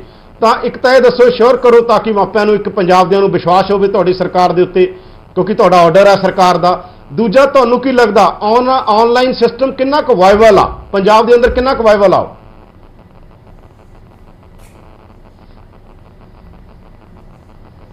ਪਹਿਲਾ ਸਵਾਲ ਤਾਂ ਜਿਹੜਾ ਚੀਮਾ ਸਾਹਿਬ ਨੇ ਵੀ ਕਿਹਾ ਵਾ, ਤੁਸੀਂ ਵੀ ਗੱਲ ਕਰ ਰਹੇ ਹੋ, ਇਹ ਗੱਲ ਹੋ ਸਕਦਾ ਵਾ ਵੀ ਕੋਈ ਸਕੂਲ ਇਹੋ ਜਿਹੇ ਹੋਣ ਕਿ ਜਿਹੜੇ ਫੋਰਸ ਕਰਦੇ ਹੋਣ, ਖਾਸ ਕਰਕੇ ਪ੍ਰਾਈਵੇਟ ਸਕੂਲ ਜਿਹੜੇ ਫੀਸਾਂ ਮੰਗਦੇ ਹੋਣ, ਪਰ ਜਿੱਦਾਂ ਹੀ ਕੰਪਲੇਂਟ ਆ ਰਹੀ ਹੈਗੀ ਹੈ ਉਹਦੇ ਤੇ ਐਕਸ਼ਨ ਨਾਲ ਦੀ ਨਾਲ ਹੋ ਰਿਹਾ ਵਾ। ਮੈਂ ਤੁਹਾਨੂੰ ਲੁਧਿਆਣਾ ਡਿਸਟ੍ਰਿਕਟ, ਕਿਉਂਕਿ ਮੈਂ ਆਪ ਥੋੜਾ ਜਿਹਾ ਵਿੱਚ ਇਨਵੋਲਵਡ ਰਹਿਣਾ ਵਾ, ਤੇ ਫੋਰਚੂਨੇਟਲੀ ਇੱਥੇ ਕੋਈ ਇਹੋ ਜਿਹਾ ਇਨਸੀਡੈਂਟ ਨਹੀਂ ਹੋਇਆ। ਪੰਜਾਬ 'ਚ ਕਿਤੇ ਵੀ ਹੋਵੇ ਤੇ ਡਿਸਟ੍ਰਿਕਟ ਐਜੂਕੇਸ਼ਨ ਅਫਸਰ ਨੂੰ, ਡੀਸੀ ਨੂੰ, ਕਿਸੇ ਨੂੰ ਵੀ ਤੁਸੀਂ ਕੰਟੈਕਟ ਕਰ ਲਓ, ਉਸ ਜਿਹੜਾ ਸਕੂਲ ਹੈ ਉਹਦੇ ਅਗੇਂਸਟ ਪ੍ਰੋਪਰ ਕਾਰਵਾਈ ਹੋ ਰਹੀ ਹੈ।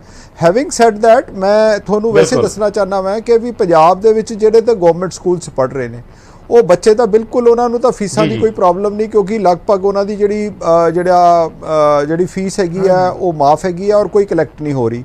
ਪ੍ਰਾਈਵੇਟ ਸਕੂਲਾਂ ਦੇ ਵਿੱਚ ਵੀ ਜਿਹੜੇ ਮੈਂ ਤੁਹਾਨੂੰ ਦੱਸਦਾ ਮੈਂ ਵੀ ਕਿਸੇ ਡਿਫਰੈਂਟ ਤਰ੍ਹਾਂ ਦੇ ਸਕੂਲ ਨੇ। ਕੁਝ ਸਕੂਲ ਤਾਂ ਹੈਗੇ ਨੇ ਬੜੇ ਵੈਲ ਐਸਟੈਬਲਿਸ਼ਡ ਰਿਪਿਊਟਡ ਸਕੂਲ, ਉੱਥੇ ਕੋਈ ਇਹੋ ਜਿਹੀ ਵਾਇਲੇਸ਼ਨ ਨਹੀਂ ਹੋ ਰਹੀ। ਮੈਂ ਲੁਧਿਆਣੇ ਦੇ 5-4 ਵੱਡੇ ਸਕੂਲਾਂ ਦੇ ਪ੍ਰਿੰਸੀਪਲਸ ਨਾਲ, ਮੈਨੇਜਮੈਂਟ ਦੇ ਨਾਲ ਵੀ ਜਦੋਂ ਗੱਲ ਕੀਤੀ ਤੇ ਸਾਰਿਆਂ ਨੇ, ਉਹਨਾਂ ਨੇ ਇਹ ਗੱਲ ਕਹੀ ਕਿ ਵੀ ਅਸੀਂ ਇਸ ਤਰ੍ਹਾਂ ਦੀ ਗੱਲ ਦੇ ਵਿੱਚ ਬਿਲਕੁਲ ਨਹੀਂ ਪੈ ਰਹੇ। ਇਨਫੈਕਟ 2-4 ਸਕੂਲਾਂ ਦੇ ਉਹਨਾਂ ਨੇ ਇਹ ਵੀ ਕਿਹਾ ਕਿ ਵੀ ਕਿਉਂਕਿ ਅਸੀਂ ਪ੍ਰੋਵੀਡੈਂਟ ਫੰਡ ਜਮ੍ਹਾਂ ਕਰਾਣੇ ਪਏ ਹਾਂ, ਅਸੀਂ ਆਪਣੇ ਟੀਚਰਸ ਨੂੰ ਇਹ ਗੱਲ ਕਹੀ ਹੈ ਕਿ ਜੇ ਅਸੀਂ ਇਨਐਬਿਲਿਟੀ ਸਾਡੀ ਹੋਈ ਅਪ੍ਰੈਲ ਦੇ ਵਿੱਚ ਜਾਂ ਮਈ ਦੇ ਵਿੱਚ ਤੁਹਾਨੂੰ ਸੈਲਰੀ ਦੇਣ ਦੀ, ਤੁਸੀਂ ਇੱਕ ਵਾਰੀ ਜਿਹੜਾ ਵਾ ਆਪਣਾ ਪਬਲਿਕ ਪ੍ਰੋਵੀਡੈਂਟ ਫੰਡ ਦੇ ਵਿੱਚ ਜਿਹੜਾ ਤੁਹਾਡਾ ਪ੍ਰੋਵੀਡੈਂਟ ਫੰਡ ਹੈ ਉਹਦੇ ਵਿੱਚੋਂ ਦੀ ਤੁਸੀਂ ਕਢਾ ਲਓ ਤੇ ਬਾਅਦ ਚੋਂ ਆਪਾਂ ਇਹਨੂੰ ਕੰਪਨਸੇਟ ਕਰਨ ਦੀ ਵੀ ਗੱਲ ਸੋਚਾਂਗੇ। ਪਰ ਚੀਮਾ ਜੀ ਨੇ ਬਿਲਕੁਲ ਠੀਕ ਗੱਲ ਕਹੀ ਹੈ ਕਿ ਸਕੂਲਾਂ ਦੇ ਨਾ ਕੁਝ ਫਿਕਸਡ ਖਰਚੇ ਹੈਗੇ ਆ, ਉਹ ਫਿਕਸਡ ਖਰਚੇ ਜਿਵੇਂ ਬਿਜਲੀ ਦੇ ਆ, ਪਾਣੀ ਦੇ ਆ, ਕੋਈ ਫੋਰਸ ਨਹੀਂ ਕਰ ਰਿਹਾ। ਜਿਹੜੇ ਸਮਰੱਥ ਹੈ ਪੇ ਕਰ ਰਹੇ ਨੇ, ਠੀਕ ਹੈ, ਤੰਗ ਕੋਈ ਕਿਸੇ ਨੂੰ ਨਹੀਂ ਕਰ ਰਿਹਾ। ਕਿਉਂਕਿ ਪਹਿਲਾਂ ਜਿਹੜੀ ਸਰਕਾਰ ਦੀ ਆ 1 ਮਹੀਨਾ 1.5 ਮਹੀਨਾ ਜਿਹੜਾ ਸਵਾ ਮਹੀਨਾ ਦੀ ਜਿਹੜੀ ਫੋਕਸ ਸੀਗਾ ਉਹ ਸੀਗਾ ਕਿ ਵੀ ਅਸੀਂ ਪਹਿਲਾਂ ਜਾਨ ਦੀ ਰੱਖਿਆ ਕਰਨੀ ਆ, ਮਾਲ ਦੀ ਰੱਖਿਆ ਤਾਂ ਜਿਹੜੀ ਆ ਬਾਅਦ ਚੋਂ ਵੀ ਹੋ ਜਾਏਗੀ। ਮੈਂ ਅਸਲ ਮੁੱਦੇ ਤੇ ਰਹਿਣਾ ਚਾਹੁੰਦਾ, ਅਸਲ ਆਪਾਂ ਰਮਨ ਜੀ ਮੁੱਦੇ ਤੇ ਰਹੀ ਹੈ, ਥੋੜਾ ਜਿਹਾ ਤੁਹਾਨੂੰ ਰੈਵਨਿਊ ਸਟ੍ਰੀਮਸ ਬਾਰੇ ਵੀ ਤੁਹਾਨੂੰ ਕੀ ਲੱਗਦਾ, ਜਿਹੜੇ ਦੇਸ਼ ਦੇ ਅੰਦਰ ਬੱਚਿਆਂ ਲਈ ਮਿਡ ਡੇ ਮੀਲ ਸਕੀਮ ਚੱਲ ਰਹੀ ਹੈ, ਉੱਥੇ ਇੰਟਰਨੈਟ, ਪਿੰਡਾਂ ਦਾ ਮੁਲਕ ਆ ਇਹ, ਔਰ ਪਿੰਡਾਂ 'ਚ ਇੰਟਰਨੈਟ ਪਹੁੰਚਿਆ ਵੀ ਹੈ ਪਰ ਕਿਤੇ ਸਪੀਡ ਨਹੀਂ। ਅਸੀਂ ਦੇਖਦੇ ਹਾਂ ਸਮੱਸਿਆ ਸਾਡੇ ਮੁਲਕ ਦੀਆਂ ਹੈਗੀਆਂ ਨੇ, ਅਸੀਂ ਕੋਈ ਵੈਸਟ ਨਹੀਂ ਹੈਗੇ, ਯੂਰਪ ਨਹੀਂ ਹੈਗੇ। ਤੁਹਾਨੂੰ ਕੀ ਲੱਗਦਾ ਕਿੰਨਾ ਕੁ ਵਾਇਬਲ ਹੋਏਗਾ ਇਹ ਆਨਲਾਈਨ ਐਜੂਕੇਸ਼ਨ ਵਾਲਾ? ਫੋਰਚੂਨੇਟਲੀ ਮੈਂ ਅੱਜ ਇੱਕ ਪ੍ਰਿੰਸੀਪਲ, ਜਿਹੜੇ ਪਿੰਡਾਂ ਦੇ ਪ੍ਰਿੰਸੀਪਲ ਨੇ, ਉਹਨਾਂ ਨਾਲ ਮੈਂ ਅੱਜ ਗੱਲ ਕੀਤੀ, 2 ਪ੍ਰਿੰਸੀਪਲਸ ਨਾਲ। ਇੱਕ ਤਾਂ ਇਹ ਵੇ ਜਿਹੜੇ ਮਿਡ ਡੇ ਮੀਲ ਸਕੀਮ ਹੈ, ਉਹਨਾਂ ਕੋਲੇ 1.5 ਮਹੀਨੇ ਦਾ ਜਿਹੜਾ ਵਾ ਪਿਛਲਾ ਜਿਹੜਾ ਰਾਸ਼ਨ ਬਚਿਆ ਹੋਇਆ ਵਾ, ਉਹਨਾਂ ਨੂੰ ਥਾਲੀਆਂ ਦੇ ਵਿੱਚ ਪੈਕ ਕਰਕੇ, ਥੈਲੀਆਂ ਦੇ ਵਿੱਚ ਪੈਕ ਕਰਕੇ ਉਹ ਬੱਚਿਆਂ ਦੇ ਘਰ ਪਹੁੰਚਾਇਆ ਜਾ ਰਿਹਾ ਵਾ। ਬਾਕੀ ਦੇ ਜਿਹੜੇ ਉਹਨਾਂ ਦੇ ਬੈਂਕ ਅਕਾਊਂਟ, ਉਹਨਾਂ ਦੇ ਮਾਪਿਓ ਦੇ ਇਕੱਠੇ ਕੀਤੇ ਜਾ ਰਹੇ ਆ ਕਿ ਮਿਡ ਡੇ ਮੀਲ ਸਕੀਮ ਦੇ ਵਿੱਚ ਜਿਹੜਾ ਪੈਸਾ ਆਏਗਾ ਅਸੀਂ ਉਹਨਾਂ ਨੂੰ ਉਹਦੇ ਵਿੱਚ ਉਹਦੇ ਕ੍ਰੈਡਿਟ ਕਰਾਂਗੇ। ਜਿਹੜੇ ਬੱਚਿਆਂ ਦੀ ਉੱਥੇ ਪ੍ਰੋਬਲਮ ਹੈ ਵੀ ਉਹਨਾਂ ਨੇ, ਦੇਖੋ ਬੱਚੇ ਅੱਜ ਦੀ ਡੇਟ 'ਚ ਚੀਮਾ ਸਾਹਿਬ ਵੀ ਇਸ ਗੱਲ ਨੂੰ ਐਪਰੀਸ਼ੀਏਟ ਕਰਨਗੇ ਕਿ ਸਾਡੇ ਜਿਹੜੇ ਸਰਕਾਰੀ ਟੀਚਰ ਨੇ ਇੰਨੀ ਮਿਹਨਤ ਕਰ ਰਹੇ ਨੇ ਬੱਚਿਆਂ ਤੱਕ, ਕਦੀ WhatsApp ਤੇ ਕਦੀ ਹੋਰ ਤਰੀਕੇ ਨਾਲ ਆਪਣੇ ਲੈਕਚਰ ਬਣਾ ਦੇ ਰਹੇ ਨੇ, ਡਾਊਟਸ ਕਲੀਅਰ ਕਰ ਰਹੇ ਨੇ। ਵੱਡੇ ਸ਼ਹਿਰਾਂ 'ਚ ਤਾਂ ਸਾਰਿਆਂ ਨੂੰ ਚਲੋ ਅਵੇਲੇਬਿਲਟੀ ਹੈ, ਉੱਥੇ ਜਿਹੜੇ ਬੱਚਿਆਂ ਕੋਲੇ ਈਵਨ ਜਿਹੜਾ ਨਹੀਂ ਵੀ ਹੈਗਾ ਨਾ, ਜਿਹਦੇ ਕੋਲੇ ਕੀ ਕਹਿੰਦੇ ਆ ਸਮਾਰਟਫੋਨ ਉਹ ਆਪਣੇ ਦੋਸਤ ਮਿੱਤਰ ਦੇ ਨਾਲ ਕੋਆਰਡੀਨੇਟ ਕਰਕੇ ਤੇ ਆਪਣੇ ਉਹ ਗੈਪ ਪੂਰਾ ਕਰ ਰਿਹਾ ਵੈ। ਨਹੀਂ ਹੈ ਤੇ ਉਹ ਟੀਚਰ ਨੂੰ ਰਿੰਗ ਕਰ ਰਿਹਾ ਕਿ ਜੀ ਮੈਨੂੰ ਆ ਪਤਾ ਨਹੀਂਗਾ, ਤੇ ਉਸ ਨੂੰ ਕਿਸੇ ਨਾ ਕਿਸੇ ਤਰੀਕੇ ਦਾ ਫੀਡਬੈਕ ਦਿੱਤੀ ਜਾ ਰਹੀ ਹੈ। ਬਿਲਕੁਲ ਰਮਨ ਜੀ, ਮੈਂ ਆਉਣਾ ਤੁਹਾਡੇ ਕੋਲ। ਰਮਨ ਜੀ ਸਤਨਾਮ ਜੀ ਨੂੰ ਸ਼ਾਮਲ ਕਰੀਏ ਕਿਉਂਕਿ ਸਤਨਾਮ ਜੀ ਦਾ ਇੱਕ ਆਪਣਾ ਐਕਸਪੀਰੀਅੰਸ ਦਾ ਬੜਾ ਲੰਬਾ ਸਮਾਂ। ਮੈਂ ਤੁਹਾਡੇ ਕੋਲ ਆ ਗਿਆ, ਮੈਂ ਤੁਹਾਡੇ ਕੋਲ ਵਾਪਸ ਹੋਣਾ। ਰਮਨ ਜੀ ਵਾਪਸ ਆਇਆ ਮੈਂ ਤੁਹਾਡੇ ਕੋਲੇ।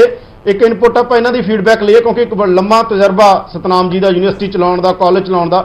ਸਤਨਾਮ ਜੀ, ਜਿਹੜਾ ਇਹ ਮਾਡਲ ਆ, ਤੁਸੀਂ ਚੰਡੀਗੜ੍ਹ ਦੇ ਨੇੜੇ ਬੈਠੇ ਹੋ, ਇੱਥੇ ਇੰਟਰਨੈਟ ਆਪਾਂ ਨੂੰ ਪਤਾ ਸਾਰਿਆਂ ਕੋਲੇ ਆ, ਤੁਹਾਨੂੰ ਕੀ ਲੱਗਦਾਗਾ ਇੱਕ ਐਜ਼ ਐਕਸਪਰਟ ਦੇ ਤੌਰ ਤੇ ਕਿ ਪਿੰਡਾਂ ਜਦੋਂ ਆਪਾਂ ਟੋਟਲ ਐਜੂਕੇਸ਼ਨ, ਕੱਲਾ ਤੁਹਾਡੀ ਯੂਨੀਵਰਸਿਟੀ ਜਾਂ ਕਾਲਜਾਂ ਦਾ ਪ੍ਰਾਈਵੇਟ ਸਰਕਾਰੀ ਦਾ ਮਸਲਾ ਨਹੀਂ ਹੈ, ਜੇ ਟੋਟੈਲਿਟੀ 'ਚ ਤੁਹਾਨੂੰ ਕੀ ਲੱਗਦਾ ਇਹ ਮਾਡਲ ਕਿੰਨਾ ਕੁ ਸਫਲ ਮਾਡਲ ਹੋਏਗਾ ਜੇ ਆਨਲਾਈਨ ਨੂੰ ਆਪਾਂ ਕੰਟੀਨਿਊ ਕਰਦੇ ਹਾਂ? ਕਿੰਨਾ ਕੁ ਸਫਲ ਮਾਡਲ ਹੈ ਇਹ? ਯਾਦਵਿੰਦਰ ਜੀ, ਕਈ ਵਾਰੀ ਦੇਖੋ ਜਦੋਂ ਹਾਲਾਤ ਹੁੰਦੇ ਨੇ ਸਾਡੇ ਕੋਲੇ ਸਬਸਟੀਟਿਊਟ ਲੱਭਣੇ, ਬਦਲ ਲੱਭਣੇ ਬਹੁਤ ਜ਼ਰੂਰੀ ਨੇ, ਔਰ ਇੱਕੋ ਇੱਕ ਬਦਲ ਜਿਹੜਾ ਹੈ ਸਾਡੇ ਕੋਲੇ ਇਹ ਸਾਹਮਣੇ ਆਇਆ ਹੈ ਜੀ। ਔਰ ਮੈਂ ਦਾਅਵੇ ਨਾਲ ਕਹਿ ਸਕਦਾ ਕਿ ਸਾਰੀਆਂ ਹੀ ਸੰਸਥਾਵਾਂ ਨੇ, ਕਿਉਂਕਿ ਇੰਟਰਨੈਟ ਤੋਂ ਇਲਾਵਾ ਮੋਬਾਈਲ ਕਨੈਕਟੀਵਿਟੀ ਕਾਫੀ ਹੱਦ ਤੱਕ ਬੈਟਰ ਹੈਗੀ ਆ। WhatsApp ਜਿਹੜਾ ਬਹੁਤ ਵੱਡਾ ਇਹਦੇ ਵਿੱਚ ਰੋਲ ਪਲੇ ਕਰ ਰਿਹਾ। ਬਹੁਤ ਸਾਰੇ ਹੋਰ ਪਲੇਟਫਾਰਮ ਨੇ ਜਿਹਦੇ ਰਾਹੀਂ ਅਸੀਂ ਬੱਚਿਆਂ ਤੱਕ ਜਿਹੜੀ ਸਾਰੇ ਟੀਚਰਾਂ ਨੇ ਬੜੀ ਮਿਹਨਤ ਕੀਤੀ ਹੈ। ਮੇਰਾ ਖਿਆਲ ਹੈ ਕਿ ਸਾਨੂੰ ਇਸ ਮੰਚ ਤੋਂ ਅਧਿਆਪਕਾਂ ਨੂੰ ਸ਼ਾਬਾਸ਼ ਦੇਣੀ ਚਾਹੀਦੀ ਹੈ। ਬਿਲਕੁਲ ਦੇਣੀ ਚਾਹੀਦੀ। ਸਭ ਤੋਂ ਵੱਡਾ ਰੋਲ ਅਧਿਆਪਕਾਂ ਦਾ ਹੈ ਜਿਨ੍ਹਾਂ ਨੇ ਵਿਦਿਆਰਥੀਆਂ ਦੀ ਪੜ੍ਹਾਈ ਪ੍ਰਭਾਵਿਤ ਨਹੀਂ ਹੋਣ ਦਿੱਤੇ। ਔਰ ਸਾਡੇ ਸਾਹਮਣੇ ਚੁਣੌਤੀਆਂ ਹੈਗੀਆਂ ਨੇ, ਲੇਕਿਨ ਹੁਣ ਕੋਈ ਦੋ ਰਾਮਾ ਨਹੀਂ ਹੈ ਕਿ ਸਾਨੂੰ ਆਨਲਾਈਨ ਐਜੂਕੇਸ਼ਨ ਤੇ ਬਲੈਂਡਡ ਐਜੂਕੇਸ਼ਨ ਦੇ ਮਾਡਲ ਵਿੱਚ ਜਾਣਾ ਪਊਗਾ। ਜਦ ਲਾਕਡਾਊਨ ਖੁੱਲ ਵੀ ਜਾਊਗਾ, ਮੈਂ ਤਾਂ ਇਹ ਕਹਿਣਾ ਚਾਹਣਾ ਕਿ ਉਸ ਤੋਂ ਬਾਅਦ ਦਾ ਜਿਹੜਾ ਢਾਂਚਾ ਹੈ ਜੀ ਪੋਸਟ ਲਾਕਡਾਊਨ ਵੀ ਇਹ ਸਾਡੇ ਸਿਸਟਮ ਦਾ ਇੱਕ ਅਹਿਮ ਅੰਗ ਹੋਣ ਵਾਲੀ ਹੈ ਆਨਲਾਈਨ ਐਜੂਕੇਸ਼ਨ। ਔਰ ਸਾਨੂੰ ਬਲੈਂਡਡ ਸਿਸਟਮ ਜਿਹੜਾ ਉਹ ਡਿਵੈਲਪ ਕਰਕੇ ਸਕੂਲਾਂ ਵਿੱਚ ਵੀ, ਕਾਲਜਾਂ ਵਿੱਚ ਵੀ, ਯੂਨੀਵਰਸਿਟੀਆਂ ਵਿੱਚ ਵੀ ਐਗਜ਼ਾਮ ਵੀ ਆਨਲਾਈਨ ਹੋ ਸਕਦੇ ਨੇ ਔਰ ਬਹੁਤ ਅੱਛੇ ਤਰੀਕੇ ਦੇ ਤਜਰਬੇ ਅਸੀਂ ਕਰਕੇ ਦੇਖਿਆ। ਲੇਕਿਨ ਸਾਡੇ ਕੋਲੇ ਜਿਹੜਾ ਪਲੇਟਫਾਰਮ ਹੈ, ਜਿਹੜੇ ਸਿਸਟਮ ਹੈ ਟੈਕਨੋਲੋਜੀ ਦੇ, ਉਹ ਅਵੇਲੇਬਲ ਨਹੀਂ ਸੀ ਔਰ ਕਾਫੀ ਮਹਿੰਗੇ ਨੇ। ਮੈਂ ਦੱਸਣਾ ਚਾਹੁੰਦਾ ਕਿ ਅਸੀਂ ਕਹਿ ਦਿੰਦੇ ਕਿ ਸ਼ਾਇਦ ਆਨਲਾਈਨ ਐਜੂਕੇਸ਼ਨ ਫ੍ਰੀ ਹੋ ਜਾਂਦੀ ਹੈ। ਜੀ ਅਸੀਂ ਆਨਲਾਈਨ ਪੜ੍ਹਾਈ ਵਾਸਤੇ ਜਿਹੜਾ ਦੁਨੀਆ ਦਾ ਸਭ ਤੋਂ ਬਿਹਤਰ ਬਲੈਕ ਬੋਰਡ ਦੇ ਨਾਮ ਦਾ ਇੱਕ ਪਲੇਟਫਾਰਮ ਹੈ, ਉਹਦੀ 5 ਕਰੋੜ ਕੀਮਤ ਹੈ। ਉਸ ਦੇ ਨਾਲ ERP ਸਿਸਟਮ ਇੱਕ SAP ਦਾ ਲਗਾਉਣਾ ਪੈਂਦਾ, 4-5 ਕਰੋੜ ਉਹਦੀ ਕੀਮਤ ਹੈ। ਤਾਂ ਉਹ ਇੱਕ ਢਾਂਚਾ ਸਥਾਪਿਤ ਕਰਨ ਵਾਸਤੇ ਹਰੇਕ ਸੰਸਥਾ ਨੂੰ ਆਪਣੇ ਲੈਵਲ ਤੇ ਕਰਨਾ ਪਊਗਾ। ਮੈਂ ਸਰਕਾਰ ਦੇ ਪੱਧਰ ਤੇ ਬੇਨਤੀ ਕਰਨੀ ਚਾਹੂੰਗਾ। ਲੇਕਿਨ ਪਹਿਲੀ ਗੱਲ ਯਾਦਵਿੰਦਰ ਜੀ, ਫੀਸ ਦੇ ਮਾਮਲੇ 'ਚ ਮੈਂ ਜ਼ਰੂਰ ਕਹਿਣਾ ਚਾਹੂੰਗਾ ਸਾਡੀ ਜਿਹੜਾ ਅਰਥਚਾਰਾ ਹੈ ਪੰਜਾਬ ਦਾ ਖਾਸ ਕਰਕੇ, ਇਹ ਦੋ ਗੱਲਾਂ ਤੇ ਨਿਰਭਰ ਹੈਗਾ। ਸਭ ਤੋਂ ਪਹਿਲਾਂ ਖੇਤੀ ਅਰਥਚਾਰਾ, ਸਾਡੀਆਂ ਫਸਲਾਂ ਆ ਚੁੱਕੀਆਂ ਨੇ। ਬਹੁਤ ਸਾਰੇ ਮਾਪੇ ਜਿਹੜੇ ਖੇਤੀ ਤੇ ਆਧਾਰਿਤ ਨੇ ਉਹ ਫਸਲ ਦੇ ਹਿਸਾਬ ਨਾਲ ਫੀਸ ਜਮ੍ਹਾਂ ਕਰਾਉਂਦੇ ਆ। ਬਹੁਤ ਸਾਰੇ ਜਿਹੜੇ ਸਰਕਾਰੀ ਮੁਲਾਜ਼ਮ ਤੇ ਹੋਰ ਵੱਡੇ ਅਦਾਰਿਆਂ ਵਿੱਚ ਲੱਗੇ ਹੋਏ ਨੇ, ਉਹਨਾਂ ਦੀਆਂ ਤਨਖਾਹਾਂ ਨਹੀਂ ਰੁਕੀਆਂ, ਉਹ ਵੀ ਜਾਰੀਆਂ। ਲੇਕਿਨ ਇੱਕ ਗੱਲ ਦੇ ਵਿੱਚ ਸਾਨੂੰ ਜ਼ਰੂਰ ਬੈਲੈਂਸ ਕਰਨਾ ਚਾਹੀਦਾ ਹੈ ਕਿ ਜਿਹੜਾ ਬੱਚਾ ਲੋੜਵੰਦ ਹੈ, ਜਿਹੜਾ ਬੱਚਾ ਗਰੀਬ ਹੈ, ਜਿਹੜੇ ਉਹ ਤੋਂ ਨਾ ਲਈ ਜਾਵੇ, ਲੇਕਿਨ ਜਿਹੜੇ ਸਮਰੱਥ ਮਾਪੇ ਨੇ, ਜਿਹੜੇ ਸਮਰੱਥ ਬੱਚੇ ਨੇ, ਉਹ ਜ਼ਰੂਰ ਦੇਣ ਤਾਂ ਕਿ ਸਾਡੀਆਂ ਸੰਸਥਾਵਾਂ ਚੱਲਦੀਆਂ ਰਹਿਣ। ਜਿਵੇਂ ਕਿ ਚੀਮਾ ਸਾਹਿਬ ਤੇ ਸੁਬਰਾ ਸੁਬਰਾਮਣੀਅਨ ਸਾਹਿਬ ਨੇ ਬਹੁਤ ਬੈਲੈਂਸ ਗੱਲ ਕੀਤੀ ਹੈ ਕਿ ਐਡਾ ਵੱਡਾ ਢਾਂਚਾ ਅਗਰ ਫੇਲ ਹੋਏਗਾ ਪੋਸਟ ਲਾਕਡਾਊਨ ਤੇ ਇਹਨੂੰ ਖੜਾ ਕਰਨਾ ਮੁਸ਼ਕਲ ਹੋਏਗਾ। ਬਹੁਤ ਸਾਰੇ ਕਰਜ਼ੇ ਨੇ ਸੰਸਥਾਵਾਂ ਦੇ ਉੱਪਰ। ਔਰ ਇੱਕ ਗੱਲ ਹੋਰ ਮੈਂਸ਼ਨ ਕਰਨੀ ਚਾਹੂੰਗਾ ਕਿ 1800 ਕਰੋੜ ਰੁਪਇਆ ਪੋਸਟ ਮੈਟ੍ਰਿਕ ਸਕਾਲਰਸ਼ਿਪ ਸਕੀਮ ਦਾ ਜਿਹੜੀਆਂ ਸੰਸਥਾਵਾਂ ਨੇ ਉਹ ਨਹੀਂ ਮਿਲਿਆ। ਮੈਂ ਉਸ ਗੱਲ ਵਿੱਚ ਨਹੀਂ ਜਾਣਾ ਚਾਹੁੰਦਾ ਕਿ ਸਟੇਟ ਦਾ ਮਾਮਲਾ ਜਾਂ ਸੈਂਟਰ ਦਾ, ਲੇਕਿਨ ਐਡਾ ਵੱਡਾ ਗੈਪ ਸੰਸਥਾਵਾਂ ਆਪਣੇ ਤੇ ਕਰਜ਼ੇ ਲੈ ਕੇ ਪੂਰਾ ਕਰ ਰਹੀਆਂ ਨੇ। ਮਿਲਣਾ ਚਾਹੀਦਾ, ਤੁਹਾਨੂੰ ਲੱਗਦਾ ਜਲਦੀ ਰਿਲੀਜ਼ ਹੋਵੇ? ਉਹ ਜਲਦੀ ਰਿਲੀਜ਼, ਉਹਦੇ ਨਾਲ ਕਾਫੀ ਰਿਲੀਫ ਮਿਲ ਜਾਏਗਾ। ਲੇਕਿਨ ਉਹ ਇੱਕ ਪਾੜਾ ਹੈ ਸੰਸਥਾਵਾਂ ਨੂੰ ਆਪਦੇ ਪ੍ਰਬੰਧ ਚਲਾਉਣ ਵਾਸਤੇ। 1800 ਕਰੋੜ ਰੁਪਇਆ ਅਗਰ ਉਹਦੇ ਵਿੱਚੋਂ ਗੈਪ ਆਉਂਦਾ ਤਾਂ ਮੈਂ ਸਮਝਦਾ ਕਿ ਉਹ ਵੀ ਇੱਕ ਬਹੁਤ ਵੱਡਾ ਚੀਮਾ ਜੀ ਕੋਲੇ, ਕਿਉਂਕਿ ਚੀਮਾ ਜੀ ਤੁਸੀਂ ਖੁਦ ਸਿੱਖਿਆ ਮੰਤਰੀ ਰਹੇ ਹੋ, ਤੁਹਾਡੇ ਦੌਰ 'ਚ ਬਹੁਤ ਸਾਰੇ ਐਕਸਪੈਰੀਮੈਂਟ ਉਦੋਂ ਵੀ ਹੋਏ ਨੇ, ਬਹੁਤ ਸਾਰੀਆਂ ਚੀਜ਼ਾਂ ਕਿ ਬੱਚਿਆਂ ਨੂੰ ਕਿਵੇਂ ਪੜ੍ਹਾਇਆ ਜਾਵੇ, ਬਹੁਤ ਸਾਰੀਆਂ ਅਲੱਗ-ਅਲੱਗ ਤਰ੍ਹਾਂ ਦੇ ਐਕਸਪੈਰੀਮੈਂਟ। ਤੁਹਾਨੂੰ ਕੀ ਲੱਗਦਾ ਇਹ ਵਾਇਬਲ ਕਿੰਨਾ ਕੁ ਜ਼ਿਆਦਾ ਲੰਬਾ, ਨਾ ਥੋੜਾ ਸੰਖੇਪ ਦੱਸਿਓ ਤਾਂ ਕਿ ਮੈਂ ਟਿੱਪਣੀਆਂ ਜ਼ਿਆਦਾ ਲਵਾਂ। ਤੁਹਾਨੂੰ ਕੀ ਲੱਗਦਾ ਇੰਡੀਆ ਦੇ ਅੰਦਰ ਪੰਜਾਬ 'ਚ ਕਿੰਨਾ ਕੁ ਵਾਇਬਲ ਆ ਕਿ ਅਸੀਂ ਆਨਲਾਈਨ ਤੇ ਲੈ ਜਾਈਏ? ਕਿਉਂਕਿ ਪ੍ਰੋਫੈਸਰ ਮਨਜੀਤ ਕਹਿ ਰਹੇ ਸੀ ਪਰਸੋਂ ਕਿ ਸਵਾਲ ਸੋਸ਼ਲਾਈਜੇਸ਼ਨ ਦਾ ਵੀ ਹੈ। ਐਜੂਕੇਸ਼ਨ ਦਾ ਮਤਲਬ ਸਿਰਫ ਰੱਟਾ ਨਹੀਂ ਹੁੰਦਾ ਵੀ ਤੋਤਾ ਰੱਟ ਲਾ ਲਈ। ਹਾਲਾਂਕਿ ਇਹ ਕ੍ਰਾਈਸਿਸ ਆ ਇਸ ਕਰਕੇ ਹੈ, ਪਰ ਉਹਨਾਂ ਦਾ ਕਹਿਣਾ ਕਿ ਮਾਡਲ ਸਾਨੂੰ ਹੋਰ ਲੱਭਣੇ ਪੈਣਗੇ। ਆਨਲਾਈਨ ਵਾਲਾ ਮਾਡਲ ਬਹੁਤਾ ਵਾਇਬਲ ਨਹੀਂ ਹੈ। ਬੰਦੇ ਦੀ ਓਵਰਆਲ ਡਿਵੈਲਪਮੈਂਟ ਹੁੰਦੀ ਹੈ ਯੂਨੀਵਰਸਿਟੀ ਜਾ ਕੇ, ਕਾਲਜ ਜਾ ਕੇ, ਸਕੂਲ ਜਾ ਕੇ, ਨਾ ਕਿ ਬੰਦੇ ਦੀ ਡਿਵੈਲਪਮੈਂਟ ਕਿਤੇ ਕੰਪਿਊਟਰ ਸਾਹਮਣੇ ਹੋ ਸਕਦੀ ਹੈ। ਜੀ ਗੱਲ ਇਹ ਹੈ ਕਿ ਪਹਿਲੀ ਤਾਂ ਗੱਲ ਹੈ ਕਿ ਇਹ ਦੇਖਣਾ ਪਊਗਾ ਕਿ ਅਸੀਂ ਕਿਸ ਏਜ ਗਰੁੱਪ ਦੀ ਗੱਲ ਕਰਦੇ ਹਾਂ। ਪ੍ਰੀ ਪ੍ਰਾਇਮਰੀ ਐਜੂਕੇਸ਼ਨ ਹੈ, ਪ੍ਰਾਇਮਰੀ ਐਜੂਕੇਸ਼ਨ ਹੈ, ਐਲੀਮੈਂਟਰੀ ਐਜੂਕੇਸ਼ਨ ਹੈ, ਹਾਈ ਸਕੂਲ ਦੀ ਐਜੂਕੇਸ਼ਨ ਹੈ, ਕਾਲਜ ਲੈਵਲ ਦੀ ਐਜੂਕੇਸ਼ਨ ਹੈ, ਪੋਸਟ ਗ੍ਰੈਜੂਏਸ਼ਨ ਐਜੂਕੇਸ਼ਨ। ਹਰ ਥਾਂ ਦੇ ਉੱਤੇ ਸੋਲੂਸ਼ਨ ਅਲੱਗ-ਅਲੱਗ ਹੋਏਗਾ। ਛੋਟੇ ਬੱਚਿਆਂ ਦੇ ਵਿੱਚ ਹਾਲੇ ਤੁਸੀਂ ਬੇਸਿਕਸ ਉਹਨਾਂ ਨੂੰ ਜਦੋਂ ਪੜ੍ਹਾਉਣੀਆਂ, ਹਾਲੇ ਆਨਲਾਈਨ ਦੇ ਲੈਵਲ ਤੇ ਉਹ ਨਹੀਂ ਆ ਸਕਦੇ। ਇਸ ਕਰਕੇ ਉਹਨਾਂ ਵਾਸਤੇ ਜ਼ਰੂਰੀ ਹੈ ਕਿ ਕਿਤਾਬਾਂ ਤਿਆਰ ਕਰਕੇ ਸਾਨੂੰ ਰੱਖਣੀਆਂ ਚਾਹੀਦੀਆਂ, ਜਿੰਨੀ ਜਲਦੀ ਹੋ ਸਕੇ ਉਹਨਾਂ ਕੋਲੇ ਭੇਜਣੀਆਂ ਚਾਹੀਦੀਆਂ। ਕੁਝ ਪੇਰੈਂਟਸ ਹੈਲਪ ਕਰਨਗੇ, ਕਿਸੇ ਦਾ ਵੱਡਾ ਭੈਣ ਭਰਾ ਹੈਲਪ ਕਰਦਾ, ਕਿਸੇ ਦਾ ਹੋਰ ਕਰਦਾ। ਉਹਨਾਂ ਦੇ ਵਿੱਚ ਇਹ ਬਦਲ ਜਿਹੜੇ ਆ ਉਹ ਨਹੀਂ ਯੂਜ਼ ਕੀਤੇ ਜਾ ਸਕਦੇ। ਹਾਂ, ਜਦੋਂ ਬੱਚਾ ਮੈਚੁਰ ਹੋ ਜਾਂਦਾ, ਖਾਸ ਕਰਕੇ ਕਾਲਜ ਲੈਵਲ ਦੇ ਉੱਤੇ, ਉੱਥੇ ਵੀ ਫਿਰ ਸਬਜੈਕਟ ਵਾਈਜ਼ ਦੇਖਣਾ ਪੈਣਾ ਕਿ ਕਿਹੜੇ ਸਬਜੈਕਟ ਆਨਲਾਈਨ ਪੜ੍ਹਾਏ ਜਾ ਸਕਦੇ ਆ, ਕਿਹੜੇ ਸਬਜੈਕਟ ਵਾਸਤੇ ਫਿਜ਼ੀਕਲ ਪ੍ਰੈਜ਼ੈਂਸ ਜ਼ਰੂਰੀ ਹੈ। ਮੈਡੀਕਲ ਦੇ ਬਹੁਤ ਸਾਰੇ ਸਬਜੈਕਟ ਨੇ ਜਿਹਦੇ ਵਿੱਚ ਬੜੀ ਵੱਡੀ ਡਿਫਿਕਲਟੀ ਹੋਊਗੀ ਕੱਲਾ ਆਨਲਾਈਨ ਪੜਾਉਣਾ, ਉੱਥੇ ਨਾਲ ਪ੍ਰੈਕਟੀਕਲ ਐਕਸਪੀਰੀਅੰਸ ਵੀ ਚਾਹੀਦਾ, ਬਾਕੀ ਚੀਜ਼ਾਂ ਚਾਹੀਦੀਆਂ ਪ੍ਰੈਕਟੀਕਲ ਐਕਸਪੀਰੀਅੰਸ। ਇਸ ਕਰਕੇ ਇਹ ਸਾਰਾ ਬੜਾ ਡਿਫਰੈਂਟ ਇੱਕ ਵੱਡਾ ਸਬਜੈਕਟ ਹੈ।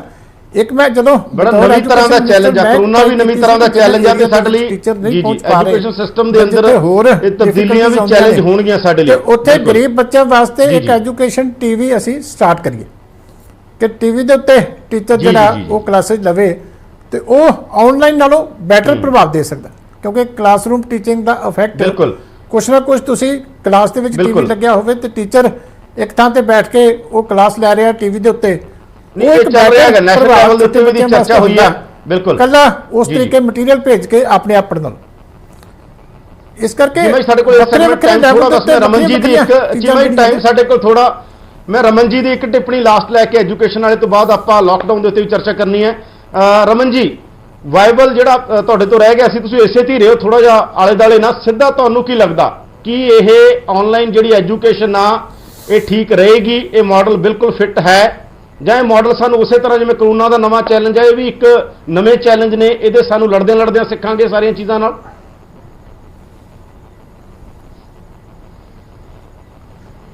ਇੱਕ ਗੱਲ ਯਾਦਵਿੰਦਰ ਜੀ, ਮੈਂ ਡਾਰਵਿਨ ਦੀ ਥਿਉਰੀ ਹੈ ਕਿ ਸਰਵਾਈਵਲ ਆਫ ਦਾ ਫਿਟੈਸਟ, ਇਹ ਹਰ ਉਹ ਮਾਡਲ ਇਵੋਲਵ ਹੋਏਗਾ ਜਿਹੜਾ ਕਰੰਟ ਚੈਲੰਜਸ ਨੂੰ ਮੀਟ ਕਰੇਗਾ।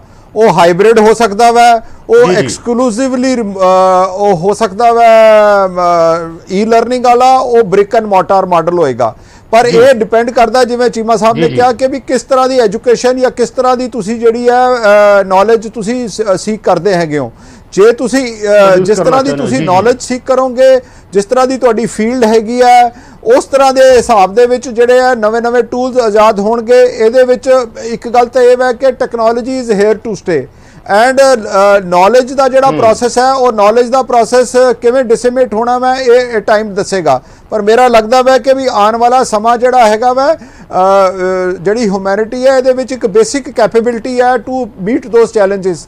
ਐਂਡ ਆਈ ਐਮ ਵੈਰੀ ਮੇਰਾ ਬੜਾ ਪੋਜ਼ਿਟਿਵ ਇਸ ਦੇ ਬਾਰੇ ਓਪੀਨੀਅਨ ਹੈ ਕਿ ਵੀ ਅਸੀਂ ਜਿਹੜਾ ਆਉਣ ਵਾਲਾ ਫਿਊਚਰ ਆਪਣੇ ਬੱਚਿਆਂ ਦਾ, ਆਪਣੀ ਜਿਹੜੀ ਨਵੀਂ ਜਨਰੇਸ਼ਨ ਦਾ ਬਿਲਕੁਲ ਸਿਕਿਉਰ ਕਰਾਂਗੇ with all the technology and with all the knowledge ਜਿਹੜੀ ਸਾਡੇ ਕੋਲ ਹੈਗੀ ਹੈ, ਪਲੱਸ ਅਸੀਂ ਜਿਹੜਾ ਨਵੀਂ ਚੀਜ਼ਾਂ ਇਵੋਲਵ ਕਰਨੀ। ਜੀ ਬਿਲਕੁਲ। ਤਾਂ ਰਮਨ ਜੀ, ਇਸ ਸੈਗਮੈਂਟ 'ਚ ਚਰਚਾ ਕਰ ਰਹੇ ਸੀ ਐਜੂਕੇਸ਼ਨ ਦੇ ਉੱਤੇ, ਔਰ ਇਹੀ ਵੱਡਾ ਸਵਾਲ ਆ ਕਿ ਨਵਾਂ ਚੈਲੰਜ ਆ, ਨਵੇਂ ਤਰੀਕੇ ਨਾਲ ਲੜਨਾ ਪਊ, ਨਵੇਂ ਰਾਹ ਕੱਢਣੇ ਪੈਣਗੇ। ਤੇ ਹਮੇਸ਼ਾ ਬੰਦਾ ਸਭ ਤੋਂ ਜ਼ਿਆਦਾ ਸਿੱਖਦਾ ਉਹਦੀ ਆ ਜਦੋਂ ਸਭ ਤੋਂ ਜ਼ਿਆਦਾ ਚੈਲੰਜ ਹੁੰਦਾ, ਉਹ ਜਦੋਂ ਸਭ ਤੋਂ ਜ਼ਿਆਦਾ ਸੰਕਟਾਂ 'ਚ ਹੁੰਦਾ ਹੈ, ਉਦੋਂ ਹੀ ਕਿਹਾ ਜਾਂਦਾ ਹੈ ਵਿਰੋਧ ਨਾਲ ਹੀ ਵਿਕਾਸ ਹੁੰਦਾ। ਇਹ ਵੀ ਥਿਊਰੀ ਹੈ ਇੱਕ, ਵਿਰੋਧ ਨਾਲ ਹੀ ਵਿਕਾਸ ਹੁੰਦਾ ਹੈ। ਤਾਂ ਦੇਖਦੇ ਹਾਂ ਹੁਣ ਇਸ ਪੂਰੇ ਕੰਟਰਾਡਿਕਸ਼ਨਾਂ ਦੇ ਅੰਦਰ ਕਿਸ ਤਰੀਕੇ ਨਾਲ ਐਜੂਕੇਸ਼ਨ ਸਿਸਟਮ ਅੱਗੇ ਵਧਦਾ। ਇਹ ਸੈਗਮੈਂਟ 'ਚ ਨਹੀਂ ਅੱਗੇ ਅਸੀਂ ਲਾਕਡਾਊਨ ਤੁਹਾਨੂੰ ਕਿਵੇਂ ਪ੍ਰਭਾਵਿਤ ਕਰੇਗਾ, ਔਰ ਕਿੱਥੇ ਕਿਵੇਂ ਲਾਕਡਾਊਨ ਆ ਤੁਹਾਡੇ ਹਰ ਜ਼ਿਲ੍ਹੇ 'ਚ, ਹਰ ਥਾਂ ਤੇ ਕੀ ਹੋਣ ਜਾ ਰਿਹਾ, ਉਹਦੇ ਤੇ ਚਰਚਾ ਕਰਦੇ ਹਾਂ।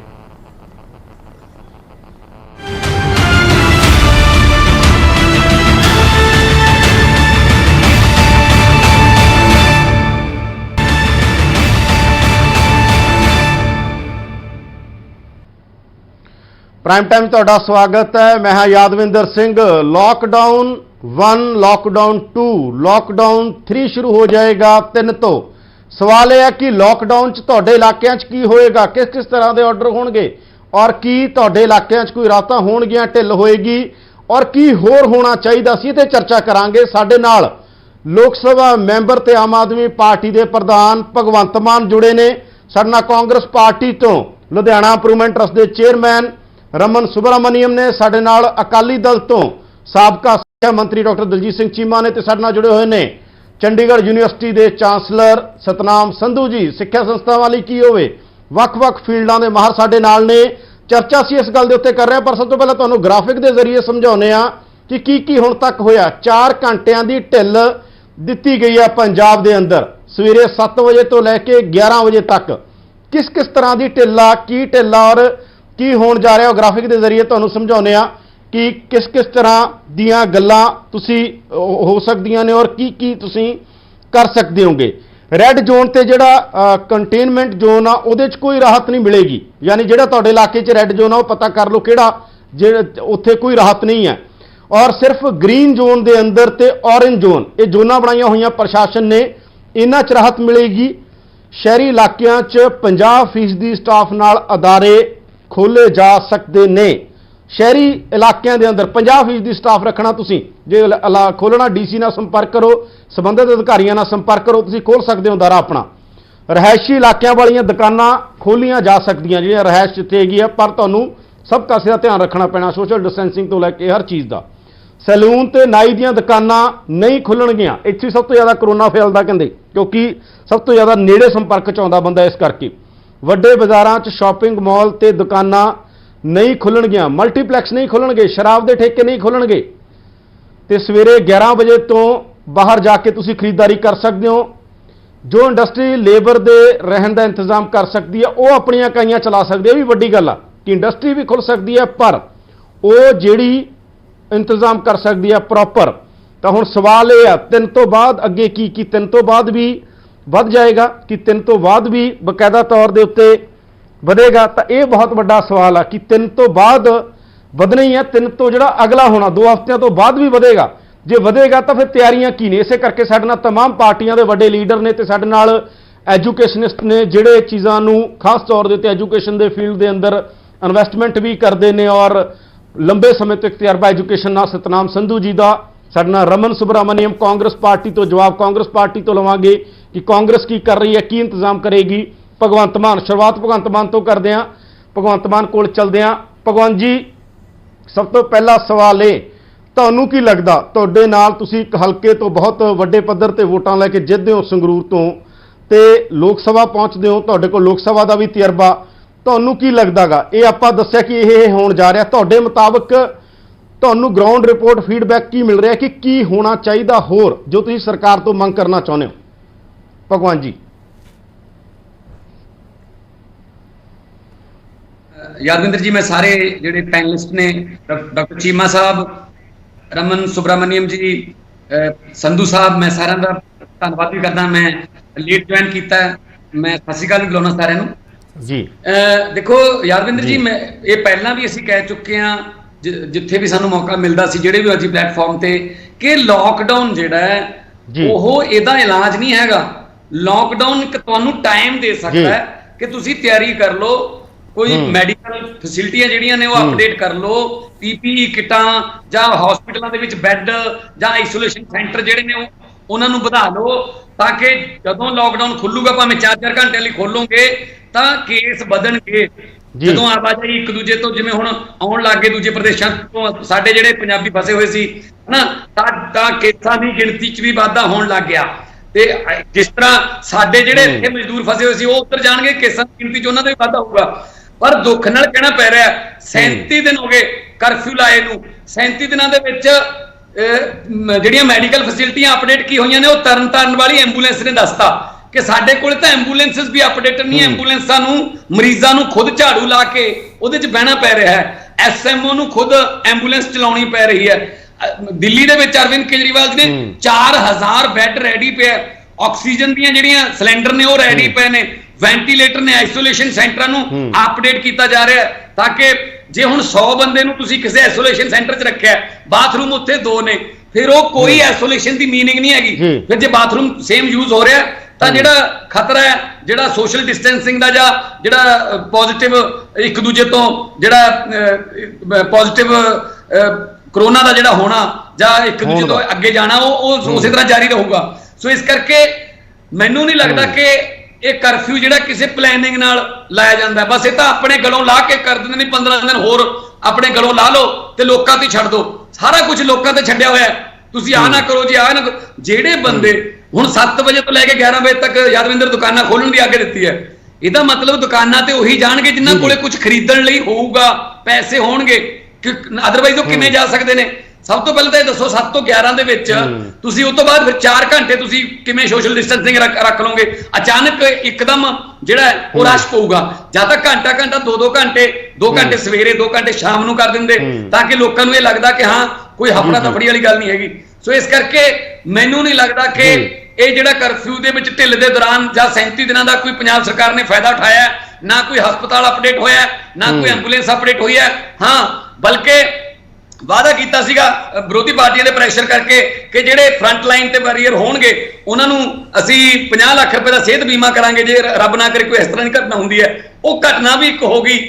ਜਿਹੜਾ ਡਰਾਈਵਰ PRTC ਦਾ ਉਹ ਜਦੋਂ ਜਾਂਦਾ ਸੀ ਨੰਦੇੜ ਸਾਹਿਬ ਸ਼ਰਧਾਲੂ ਨੂੰ ਲੈਣ, ਉਹ ਬੱਸ ਦੇ ਵਿੱਚ ਉਹਦਾ ਦਿਲ ਦਾ ਦੌਰਾ ਪੈਣ ਨਾਲ ਮੌਤ ਹੋ ਗਈ। ਉਹਨੂੰ ਵੀ 10 ਲੱਖ ਰੁਪਏ ਦੇ ਕੇ ਸਾਰ ਦਿੱਤਾ ਗਿਆ। ਸਰ 3 ਸਾਲ ਪੁਰਾਣੇ ਵਾਅਦੇ ਕਿੱਥੋਂ ਪੂਰੇ ਕਰਨਗੇ? 10 ਦਿਨ ਪੁਰਾਣੇ ਪਹਿਲਾਂ ਕੀਤੇ ਹੋਏ ਵਾਅਦਿਆਂ ਤੋਂ ਮੁੱਕਰ ਰਹੇ ਨੇ। ਬਿਲਕੁਲ ਰਮਨ ਜੀ ਜੁੜੇ ਰਹੋ ਸਾਡੇ ਨਾਲ। ਰਮਨ ਜੀ ਨੇ ਸਾਡੇ ਨਾਲ, ਰਮਨ ਸੁਬਰਾਮਨੀਅਮ ਨੇ। ਹੁਣ ਇਹਨਾਂ ਤੋਂ ਜਵਾਬ ਲੈਣੇ ਆ ਭਗਵੰਤ ਜੀ, ਕਿਉਂਕਿ ਸਰਕਾਰ ਦੀ ਨੁਮਾਇੰਦਗੀ ਉਹ ਕਰ ਰਹੇ ਨੇ। ਰਮਨ ਜੀ, ਕੀ ਇਹ ਮੰਨ ਲਿਆ ਜਾਵੇ ਕਿ ਸਰਕਾਰ ਬਹੁਤ ਸਾਰੇ ਫਰੰਟਾਂ ਤੇ ਫੇਲ ਨਜ਼ਰ ਆ ਰਹੀ ਹੈ? ਤਸਵੀਰਾਂ ਤਾਂ ਅਸੀਂ ਵੀ ਦੇਖੀਆਂ, ਐਂਬੂਲੈਂਸ ਦੀ ਤਸਵੀਰ ਅਸੀਂ ਦੇਖੀ, PPP ਕਿਟਾਂ ਦੀ ਤਸਵੀਰ ਕੱਲ ਅਸੀਂ ਦੇਖੀ ਲੁਧਿਆਣਾ ਦੇ ਅੰਦਰ, ਔਰ ਜਲੰਧਰ ਦੇ ਅੰਦਰ ਇੱਕ ਮਰੀਜ਼ ਨੂੰ, ਪੋਜ਼ਿਟਿਵ ਮਰੀਜ਼ ਨੂੰ ਨੈਗੇਟਿਵ ਕਹਿ ਕੇ ਘਰੇ ਭੇਜ ਦਿੱਤਾ ਗਿਆ। ਕਿ ਜਿਵੇਂ ਭਗਵੰਤ ਕਹਿ ਰਹੇ ਨੇ ਸਰਕਾਰ ਇਸ ਮੋਰਚੇ ਤੇ ਬੇਨਕਾਬ ਹੋ ਰਹੀ ਹੈ, ਸਰਕਾਰ ਕਰ ਵੀ ਰਹੀ ਹੈ। ਅਸੀਂ ਇਹ ਨਹੀਂ ਕਹਿ ਰਹੇ ਕਿ ਸਰਕਾਰ ਕੁਝ ਨਹੀਂ ਕਰ ਰਹੀ, ਸਰਕਾਰ ਦੀ ਪਲੈਨਿੰਗ ਨਹੀਂ ਭਗਵੰਤ ਮਾਨ ਨੇ ਕਹਿ ਰਹੇ ਨੇ। ਰਮਨ ਸਰ, ਭਗਵੰਤ ਮਾਨ ਜੀ ਨੂੰ ਨਾ ਬੇਸਿਕਲੀ ਇੱਕ ਇਹਨਾਂ ਦਾ ਜਿਹੜਾ ਤਰਜ਼ੇ ਜਿਹੜਾ ਗੱਲ ਕਰਨ ਦਾ ਹੈਗਾ ਵੈ ਵੀ ਉਹਨਾਂ ਨੇ ਹਰ ਚੀਜ਼ ਨੂੰ ਦਿੱਲੀ ਨਾਲ ਕੰਪੇਅਰ ਕਰਨਾ ਵੈ। ਪਰ ਤੁਸੀਂ ਦਿੱਲੀ ਦੇ ਨੰਬਰ ਦੇਖ ਲਓ, ਇੱਥੋਂ ਦੀਆਂ ਡੈਥਸ ਦੇਖ ਲਓ। ਇੱਕ ਗੱਲ ਤਾਂ ਭਗਵੰਤ ਮਾਨ ਜੀ ਤੁਹਾਨੂੰ ਦੱਸਣਾ ਚਾਹੁੰਦਾ ਮੈਂ ਕਿ ਵੀ ਜਿਹੜੀ ਦਿੱਲੀ ਹੈ, Delhi economic capital of north India ਹੈਗਾ ਵੈ। ਦਿੱਲੀ ਦੇ ਵਿੱਚ ਪਹਿਲਾਂ ਵੀ ਹਸਪੀਟਲਸ ਔਰ ਸਾਰੀਆਂ ਚੀਜ਼ਾਂ ਜਿਹੜੀਆਂ ਹੈਗੀਆਂ ਸੀਗੀਆਂ ਸਫੀਸ਼ੀਐਂਟ ਕੁਆਂਟੀਟੀ ਦੇ ਵਿੱਚ ਹੈਗੀਆਂ। ਉਹਨਾਂ ਨੂੰ ਅਪਗ੍ਰੇਡ ਕਰਕੇ ਉਹਨਾਂ ਨੂੰ ਐਕਲੇਮੇਟਾਈਜ਼ ਕਰਾਉਣ 'ਚ ਕੋਈ ਜ਼ਿਆਦਾ ਟਾਈਮ ਨਹੀਂ ਲੱਗਦਾ ਸੀਗਾ। ਇਸ ਕਰਕੇ ਔਰ ਪਰ ਉੱਥੇ ਹੱਲੇ ਤੁਹਾਡੇ ਤੋਂ ਕੰਟਰੋਲ ਨਹੀਂ ਹੋ ਰਿਹਾ। ਜੇ ਤੁਹਾਡਾ ਤੋਂ ਕੰਟਰੋਲ ਹੋ ਰਿਹਾ ਹੁੰਦਾ ਤੇ ਫਿਰ ਯੂਪੀ, ਹਿਮਾਚਲ, ਹਰਿਆਣੇ ਵਾਲੇ ਤੁਹਾਡੇ ਤੋਂ ਬਾਰਡਰ ਕਿਉਂ ਤੁਹਾਡੇ ਸੀਲ ਕਰ ਦਿੰਦੇ?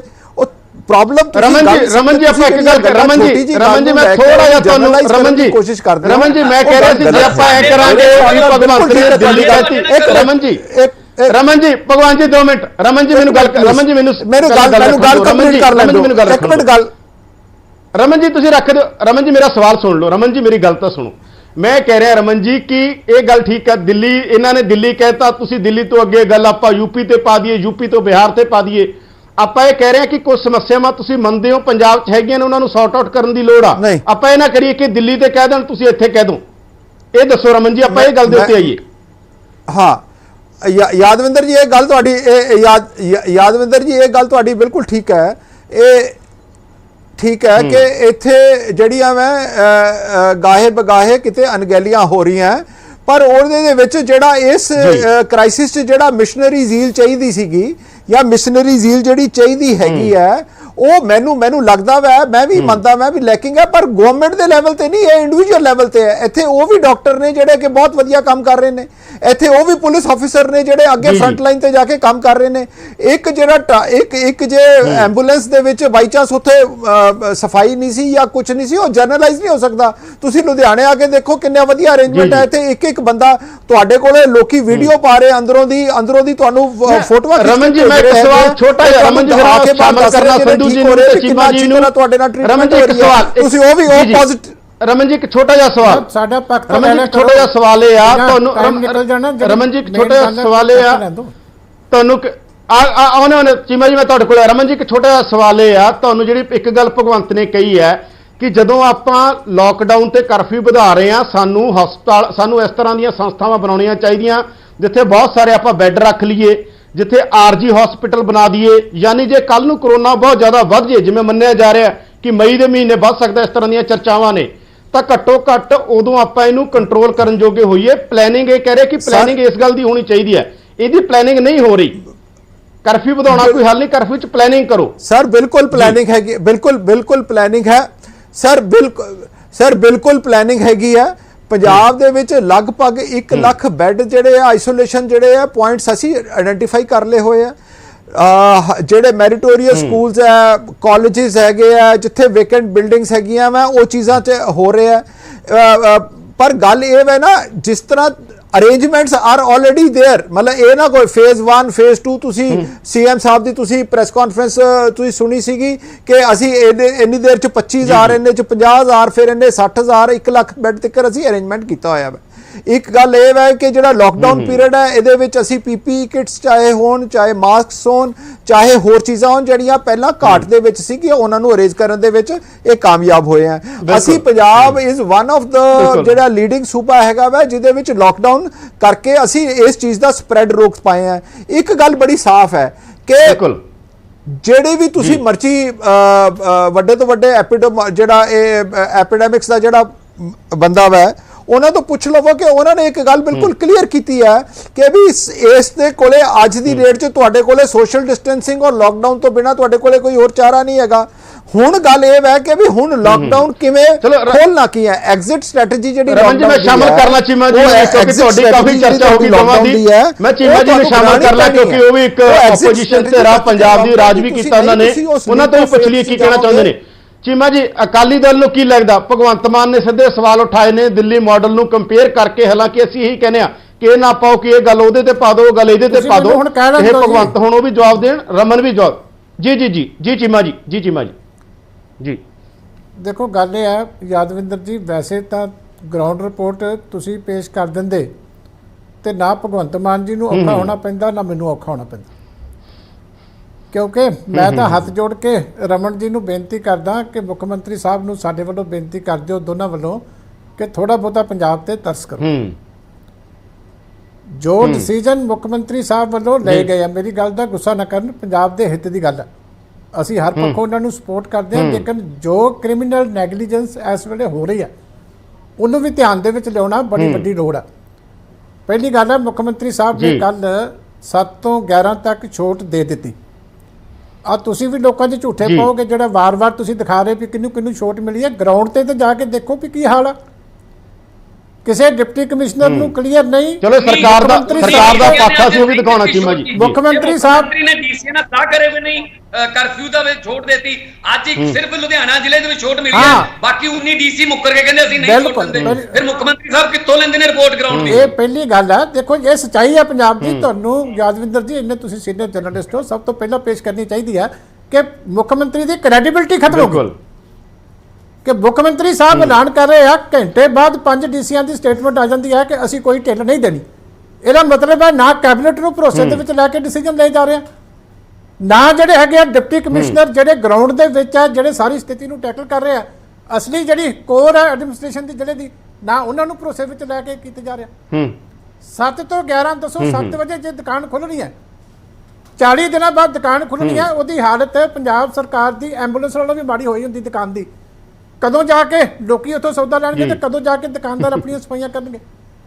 ਕੋਈ ਪ੍ਰੈਕਟੀਕਲ ਸੋਲੂਸ਼ਨ ਹੋਵੇ, ਕਿਹੜੀਆਂ ਦੁਕਾਨਾਂ ਖੋਲ੍ਹਣੀਆਂ? ਪਰ ਚੀਮਾ ਜੀ ਇੱਕ ਗੱਲ ਤਾਂ ਦੇਖਣੀ ਪਊ, ਮੁੱਖ ਮੰਤਰੀ ਨੇ ਕੀ ਕਿਹਾ ਡੀਸੀ ਨੂੰ। ਚੀਮਾ ਜੀ ਇਹ ਤਾਂ ਗੱਲ ਦੇਖੋ, ਚੀਮਾ ਜੀ ਇੱਕ ਗੱਲ ਤਾਂ ਹੈਗੀ ਹੈ ਚੀਮਾ ਜੀ ਆਪਾਂ ਬਹਿਸ ਸਾਰੀ ਕਿਉਂ ਕਰ ਰਹੇ ਹਾਂ, ਕਿਉਂਕਿ ਚੀਮਾ ਜੀ ਮੈਂ ਛੋਟੀ ਜਿਹੀ ਗੱਲ ਕਹਿਣੀ ਚਾਹੁੰਦਾ। ਔਰ ਦੂਜੀ ਗੱਲ ਜੀ ਕਿ ਜਿਹੜੀ ਮੈਂ ਛੋਟੀ ਜਿਹੀ ਗੱਲ ਕਹਿਣਾ ਚਾਹੁੰਦਾ, ਆਪਾਂ ਇਹ ਬਹਿਸ ਸਮਝਦਾ ਪਤਾ ਨਹੀਂ ਵਿਚਾਰਿਆਂ ਕੋਲੋਂ ਕੀ ਗਲਤੀ ਹੋ ਗਈ, ਅੱਜ ਮੁਜਰਮਾਂ ਦੀ ਤਰ੍ਹਾਂ ਉਹਨਾਂ ਨੂੰ ਟ੍ਰੀਟ ਕੀਤਾ ਜਾ ਰਿਹਾ। ਉੱਥੋਂ ਬੱਸਾਂ ਚੱਲ ਗਈਆਂ, 3 ਦਿਨਾਂ 'ਚ ਬੱਸਾਂ ਪਹੁੰਚੀਆਂ, ਸਰਕਾਰ ਕੋਲੇ ਕੋਈ ਪ੍ਰਬੰਧ ਨਹੀਂ ਹੈ ਵੀ ਉਹਨਾਂ ਨੂੰ ਇੱਜ਼ਤ ਦੇ ਨਾਲ, ਪਹਿਲਾਂ ਕੋਈ ਐਡੀ ਦੂਰੋਂ ਆ ਰਹੇ ਆ ਉਹਨਾਂ ਨੂੰ ਕੋਈ ਕਮਰੇ ਦਿਓ। ਅਸੀਂ ਸਰਾਵਾਂ ਤੁਹਾਨੂੰ ਆਫਰ ਕੀਤੀਆਂ ਹੋਈਆਂ ਐਸਜੀਪੀਸੀ ਵੱਲੋਂ ਕਿ ਸਾਰੇ ਗੁਰਦੁਆਰਿਆਂ ਦੀਆਂ ਸਰਾਵਾਂ ਤੁਹਾਡੇ ਕੋਲ ਆ, ਉੱਥੇ ਲੰਗਰ ਹੈ, ਉੱਥੇ ਸਭ ਪ੍ਰਬੰਧ ਹੈ, ਉਹਨਾਂ ਨੂੰ ਤੁਸੀਂ ਰੈਸਟ ਕਰਨ ਦਿਓ, ਉਹਨਾਂ ਦਾ ਪ੍ਰੋਪਰ ਵੇ ਨਾਲ ਮੈਡੀਕਲ ਕਰੋ। ਅੱਜ ਕੌਣ ਜ਼ਿੰਮੇਵਾਰ ਹੈ ਕਿ ਬੱਸਾਂ ਨੇ ਰਸਤਿਆਂ ਦੇ ਵਿੱਚ ਪੈਸੇਂਜਰ ਉਤਾਰੇ? ਅੱਜ ਸਾਰੇ ਸੋਸ਼ਲ ਮੀਡੀਆ ਦੇ ਵਿੱਚ ਵੀਡੀਓ ਚੱਲ ਰਹੀਆਂ, ਉਹ ਖੁਦ ਕਹਿ ਰਹੇ ਆ ਕਿ ਸਾਡਾ ਟੈਸਟ ਕਰੋ, ਤੇ ਕਹਿੰਦੇ ਸਾਨੂੰ ਡਰਾਈਵਰ ਕਹਿੰਦਾ ਨਹੀਂ ਤੁਸੀਂ ਰਾਤ ਨੂੰ ਅੱਧੀ ਰਾਤ ਨੂੰ ਇੱਥੇ ਉੱਠ ਜਾਓ। 4-4 ਵਾਰੀ ਜਿਹੜੇ ਆ ਉਹ ਯਾਤਰੀ ਉਹਨਾਂ ਦੇ ਰਾਤ ਨੂੰ ਟਿਕਾਣੇ ਬਦਲੇ ਗਏ ਔਰ ਟੈਸਟ ਕਰਨ ਤੋਂ ਬਾਅਦ ਘਰ ਪਹੁੰਚ ਗਏ। ਇੱਥੇ ਅੰਮ੍ਰਿਤਸਰ ਦੇ ਵਿੱਚ ਯਾਤਰੂ ਪਹੁੰਚ ਗਏ। ਮੈਂ ਰਮਨ ਜੀ ਤੋਂ ਜਵਾਬ ਨਾਲ ਲੈਂਦਾ ਰਵਾਂ ਚੀਮਾ ਜੀ, ਬਿਲਕੁਲ ਚੀਮਾ ਜੀ, ਬਿਲਕੁਲ ਕਿਸੇ ਨੂੰ ਵੀ ਕ੍ਰਿਮੀਨਲ ਮਰੀਜ਼ ਹੈ ਨਾ, ਕਿਸੇ ਧਰਮ ਨਾਲ ਜੋੜਿਆ ਜਾ ਸਕਦਾ ਜਿਵੇਂ ਪਹਿਲਾਂ ਜੋੜਿਆ ਗਿਆ, ਕਦੇ ਮੁਸਲਮਾਨਾਂ ਨੂੰ ਜੋੜ ਦੋ, ਕਦੇ ਕਿਸੇ ਨੂੰ ਜੋੜ ਦੇ, ਕਿਸੇ ਧਰਮ ਨਾਲ ਨਹੀਂ। ਕ੍ਰਿਮੀਨਲ ਹੈ, ਮਰੀਜ਼ ਹੈ, ਕੀ ਤਰੀਕਾ ਹੈ? ਜੀ ਇਹ ਕੀ ਤਰੀਕਾ ਕ੍ਰਿਮੀਨਲ ਨੈਗਲੀਜੈਂਸ ਦਾ? ਮੈਂ ਰਮਨ ਜੀ ਤੋਂ ਜਵਾਬ ਦੇਣਾ, ਅਨਗੈਲੀ ਮੈਂ ਕਹਿ ਰਿਹਾ, ਬਿਲਕੁਲ ਰਮਨ ਜੀ ਤੋਂ ਜਵਾਬ ਦੇਣਾ ਚੀਮਾ ਜੀ, ਜਵਾਬ ਸਰਕਾਰ ਨੇ ਦੇਣਾ, ਜਵਾਬ ਸਰਕਾਰ ਨੇ ਦੇਣਾ। ਜਵਾਬ ਸਰਕਾਰ ਨੇ ਦੇਣਾ ਸੀ। ਜ਼ਰੂਰ ਕਹਾਂਗੇ ਕਿ ਦੇਖੋ ਡੀਸੀ ਜੇ ਕੋਈ ਡਿਸੀਜਨ ਲੈਂਦੇ ਨੇ, ਪਹਿਲੀ ਗੱਲ ਇਹ ਹੈ ਕਿ ਕਰੋਨਾ, ਆਪਾਂ ਵੀ ਡਿਬੇਟ ਇਸ ਕਰਕੇ ਕਹਿ ਰਹੇ ਹਾਂ, ਕਰੋਨਾ ਤੋਂ ਤਾਂ ਬਚਣਾ ਹੀ ਬਚਣਾ, ਉਹ ਸਭ ਕਹਿ ਰਹੇ ਨੇ, ਬਾਕੀ ਚੀਜ਼ਾਂ ਬਾਅਦ ਚੋਂ ਨੇ। ਚਲੋ ਉਹ ਇੱਕ ਆਪਣੇ ਆਪਣੇ, ਪਰ ਸਰਕਾਰ ਜੋ ਕਹਿ ਰਹੀ ਹੈ, ਕੈਪਟਨ ਕਹਿ ਰਿਹਾ, ਡੀਸੀ ਜੋ ਕਹਿ ਰਹੇ ਨੇ, ਉਹਦੇ 'ਚ ਕੋਈ ਨਾ ਕੋਈ ਸੰਤੁਲਨ ਹੋਣਾ ਚਾਹੀਦਾ। ਬਿਲਕੁਲ ਤੁਹਾਡੀ ਗੱਲ ਨਾਲ ਸਹਿਮਤ ਹਾਂ। ਰਮਨ ਜੀ, ਇਹਨਾਂ ਗੱਲਾਂ ਦਾ ਜਵਾਬ ਹੈ ਕੋਈ? ਜਿਹੜੇ ਯਾਤਰੀ ਆ ਰਹੇ ਨੇ, ਉਹ ਸਭ ਨੇ ਤਸਵੀਰਾਂ ਦੇਖੀਆਂ ਨੇ, ਕੀ ਹਾਲਤ ਹੈ ਉਹਨਾਂ ਦੀ। ਸਰਕਾਰ ਕਿਉਂ ਨਹੀਂ ਇੱਕ ਇਸ ਤਰ੍ਹਾਂ ਦਾ ਪਲਾਨ ਬਣਾਉਂਦੀ ਕਿ ਵਾਕਈ ਸਹੀ ਤਰੀਕੇ ਨਾਲ ਸਭ ਕੁਝ ਹੈਂਡਲ ਹੋਵੇ? ਰਮਨ ਜੀ, ਰਮਨ ਜੀ, ਜੀ ਰਮਨ ਜੀ, ਆਵਾਜ਼ ਆ ਰਹੀ ਹੈ? ਯਾਦਵਿੰਦਰ ਜੀ, ਤੁਹਾਡੀ ਆਵਾਜ਼ ਨਹੀਂ ਆ ਰਹੀ ਹੈ। ਅੱਛਾ ਰਮਨ ਜੀ, ਮੈਂ ਜੀ ਤੁਹਾਡੀ ਆਵਾਜ਼ ਸਿੱਧਾ ਹੈਗਾ, ਆਵਾਜ਼ ਨਹੀਂ ਆ ਰਹੀ। ਤੁਹਾਡੀ ਆਵਾਜ਼ ਠੀਕ ਕਰਾਉਣੇ, ਅਸੀਂ ਤੁਹਾਡੀ ਆਵਾਜ਼ ਠੀਕ ਕਰਾਉਣੇ ਨੇ। ਮੈਂ ਸਤਨਾਮ ਸੰਧੂ ਜੀ ਤੋਂ ਵੀ ਇੱਕ ਪੁਆਇੰਟ ਲੈ ਲਾਂ ਕਿ ਐਜੂਕੇਸ਼ਨ ਵਾਲੇ ਪੱਖ ਤੋਂ ਸਰ ਕੀ ਸੋਚਦੇ ਹੋ? ਸਰਕਾਰ ਦੀ ਆਲੋਚਨਾ ਪਤਾ ਨਹੀਂ ਤੁਸੀਂ ਕਰਨੀ ਸਤਨਾਮ ਜੀ। ਆ ਗਈ, ਚਲੋ ਮੈਂ ਜਵਾਬ ਤੁਹਾਡੇ ਤੋਂ ਹੀ ਲੈਣਾ, ਸਤਨਾਮ ਜੀ ਨੂੰ ਬਾਅਦ ਚ ਸ਼ਾਮਲ ਕਰਦੇ ਹਾਂ। ਤੁਹਾਨੂੰ ਅੱਜ ਤੁਸੀਂ ਸਭ ਕੁਝ ਸੁਣ ਲਿਆ ਹੋ ਜੋ ਚੀਮਾ ਜੀ ਕਹਿ ਰਹੇ ਨੇ, ਜੋ ਭਗਵੰਤ ਮਾਨ ਨੇ ਕਿਹਾ, ਚੀਮਾ ਜੀ ਨੇ ਕਿਹਾ, ਕ੍ਰਿਮੀਨਲਾਂ ਵਾਂਗੂ ਟ੍ਰੀਟ ਕੀਤਾ ਜਾ ਰਿਹਾ। ਉਹਨਾਂ ਦਾ ਇਲਜ਼ਾਮ ਆ ਕਿ ਜਿਹੜੇ ਹਜ਼ੂਰ ਸਾਹਿਬ ਤੋਂ ਆ ਰਹੇ ਨੇ, ਕਿਉਂ ਇਸ ਤਰ੍ਹਾਂ ਦਾ ਮਾਹੌਲ ਬਣਾਇਆ ਜਾ ਰਿਹਾ? ਔਰ ਸਰਕਾਰ, ਕੈਪਟਨ ਕੁਝ ਕਹਿ ਰਹੇ ਨੇ, ਡੀਸੀ ਕੁਝ ਕਹਿ ਰਹੇ ਨੇ, ਕਿਉਂ ਸਰਕਾਰ ਦੀ ਇੱਕ ਪਲੈਨਿੰਗ ਪ੍ਰੋਪਰ ਨਹੀਂ ਹੈਗੀ? ਰਮਨ ਜੀ, ਮੈਨੂੰ ਇੱਕ ਗੱਲ ਚੀਮਾ ਸਾਹਿਬ ਇਸ ਗੱਲ ਦਾ ਜਵਾਬ ਦੇਣਗੇ। ਬਿਹਾਰ ਦੇ ਵਿੱਚ ਇਹਨਾਂ ਦੀ ਭਾਈਵਾਲ ਪਾਰਟੀ ਦੀ ਸਰਕਾਰ ਹੈਗੀ ਹੈ। ਜਦੋਂ ਉੱਥੋਂ ਦੀ ਇਹਨਾਂ ਨੇ ਉੱਥੋਂ ਬੰਦੇ ਜਿਹੜੇ ਹੈ ਡਿਸਪੈਚ ਕੀਤੇ ਹੈਗੇ ਆ ਹਜ਼ੂਰ ਸਾਹਿਬ ਤੋਂ, ਕੀ ਇਹਨਾਂ ਨੇ ਉਸ ਟਾਈਮ ਸਰਟੀਫਾਈ ਕੀਤਾ ਸੀਗਾ ਕਿ ਵੀ ਇਹ ਸਾਰੇ ਜਿਹੜੇ ਵੇ ਕਰੋਨਾ ਨੈਗੇਟਿਵ ਹੈਗੇ ਨੇ? ਤੁਸੀਂ ਸਮਝਦੇ ਹੋ ਕਿ ਵੀ ਰਸਤੇ ਦੇ ਵਿੱਚ ਆਉਂਦੇ ਹੋਏ ਕਰੋਨਾ ਪੋਜ਼ਿਟਿਵ ਹੋ ਗਏ ਨੇ? ਚੀਮਾ ਸਾਹਿਬ, ਰਮਨ ਜੀ ਮੈਨੂੰ ਕਹਿਣਾ ਪਊਗਾ, ਰਮਨ ਜੀ ਗੁੱਸਾ ਨਾ ਕਰਿਓ ਕਿ ਵੀ ਰਮਨ ਜੀ ਕਹਿਣਾ ਪਊਗਾ, ਰਮਨ ਜੀ ਬਿਹਾਰ ਨਾ ਜਾਓ, ਰਮਨ ਜੀ ਬਿਹਾਰ ਨਾ ਜਾਓ, ਪਹਿਲਾਂ ਵੀ ਤੁਸੀਂ ਰਮਨ ਜੀ ਬਿਹਾਰ ਨਾ ਜਾਓ, ਤੁਸੀਂ ਇਹ ਗੱਲ ਦਾ ਜਵਾਬ ਦੇ ਦਿਓ। ਭਗਵੰਤ ਜੀ ਮੈਂ ਜਵਾਬ ਲੈਣਾ, ਭਗਵੰਤ ਜੀ ਮੈਂ ਜਵਾਬ ਲੈ ਰਿਹਾ। ਰਮਨ ਜੀ ਸਿੱਧਾ ਜਵਾਬ ਦੇ ਦਿਓ, ਪੰਜਾਬ ਨੂੰ ਲੈ ਕੇ ਸਵਾਲ ਹੋਣੇ, ਇਹਨਾਂ ਨਾ ਕਰੋ। ਉੱਥੇ ਕਾਂਗਰਸ ਦੀ ਸਰਕਾਰ ਸਰ ਇਲਜ਼ਾਮ ਦਾ, ਸਰ ਮੇਰੀ ਗੱਲ, ਮੈਂ 2 ਮਿੰਟ ਸਰ, ਕੁਐਸਚਨ ਦਾ ਹੈ ਜਵਾਬ ਦੇ ਦਿਓ। ਮੇਰੀ ਬੇਨਤੀ ਹੈ, ਮੇਰੀ ਚੀਮਾ ਜੀ 2 ਮਿੰਟ, ਚੀਮਾ ਜੀ 2 ਮਿੰਟ, ਰਮਨ ਜੀ ਕੁਐਸਚਨ ਦਾ ਜਵਾਬ ਨਹੀਂ ਕਰ ਸਕਦਾ, ਮੈਂ ਜਵਾਬ ਚਾਹੁੰਦਾ ਸਾਹਿਬ ਨਹੀਂ ਹੁੰਦਾ, ਤੁਸੀਂ ਗੱਲ ਕਲੀਅਰ ਮੈਂ ਵਿੱਚ ਨਹੀਂ ਪੈਣਾ ਚਾਹੁੰਦਾ। ਜਵਾਬ ਚੀਮਾ ਸਰ 2 ਮਿੰਟ, ਚੀਮਾ ਜੀ 2 ਮਿੰਟ। ਸਵਾਲ ਦਾ ਜਵਾਬ ਨਹੀਂ ਹੁੰਦਾ, ਸਵਾਲ ਦਾ ਜਵਾਬ ਕਈ ਵਾਰੀ ਸਵਾਲ ਨਹੀਂ ਹੁੰਦਾ। ਤੁਸੀਂ ਜਵਾਬ ਦਿਓ, ਤੁਸੀਂ ਕੀ ਸਮਝਦੇ ਹੋ? ਜਵਾਬ ਦਿਓ। ਪੰਜਾਬ ਮੇਰੀ ਗੱਲ ਸੁਣੋ ਨਾ, ਤੁਸੀਂ ਕਿਸ ਜੀ ਤੁਸੀਂ ਜੀ ਰਮਨ ਜੀ, ਪੰਜਾਬ ਦੇ ਵਿੱਚ ਆ ਕੇ ਉਹ ਆਇਡੈਂਟੀਫਾਈ ਹੋ ਕੇ ਉਹਨਾਂ ਨੂੰ ਕੁਆਰੰਟਾਈਨ ਕਰ ਦਿੱਤਾ ਗਿਆ ਵਾ। ਹੁਣ ਗੱਲ ਇਹ ਹੈ ਕਿ ਵੀ ਜਿਹੜੇ ਬੰਦੇ ਸਾਡੇ ਕੋਲੇ ਲੁਧਿਆਣੇ, ਮੈਨੂੰ ਜਿੰਨਾ ਕਿ ਮੈਨੂੰ ਪਤਾ ਵਾ ਵੀ ਉਹ ਸਾਰੇ ਏਸਿਮਟੋਮੈਟਿਕ ਹੈ, ਉਹਨਾਂ ਨੂੰ ਕੁਆਰੰਟਾਈਨ ਕਰ ਦਿੱਤਾ ਗਿਆ ਵਾ। ਔਰ ਭਗਵਾਨ ਕਰੇਗਾ, ਰੱਬ ਕਰੇਗਾ ਕਿ ਉਹ ਸਾਰੇ ਤੰਦਰੁਸਤ ਹੋ ਜਾਣਗੇ।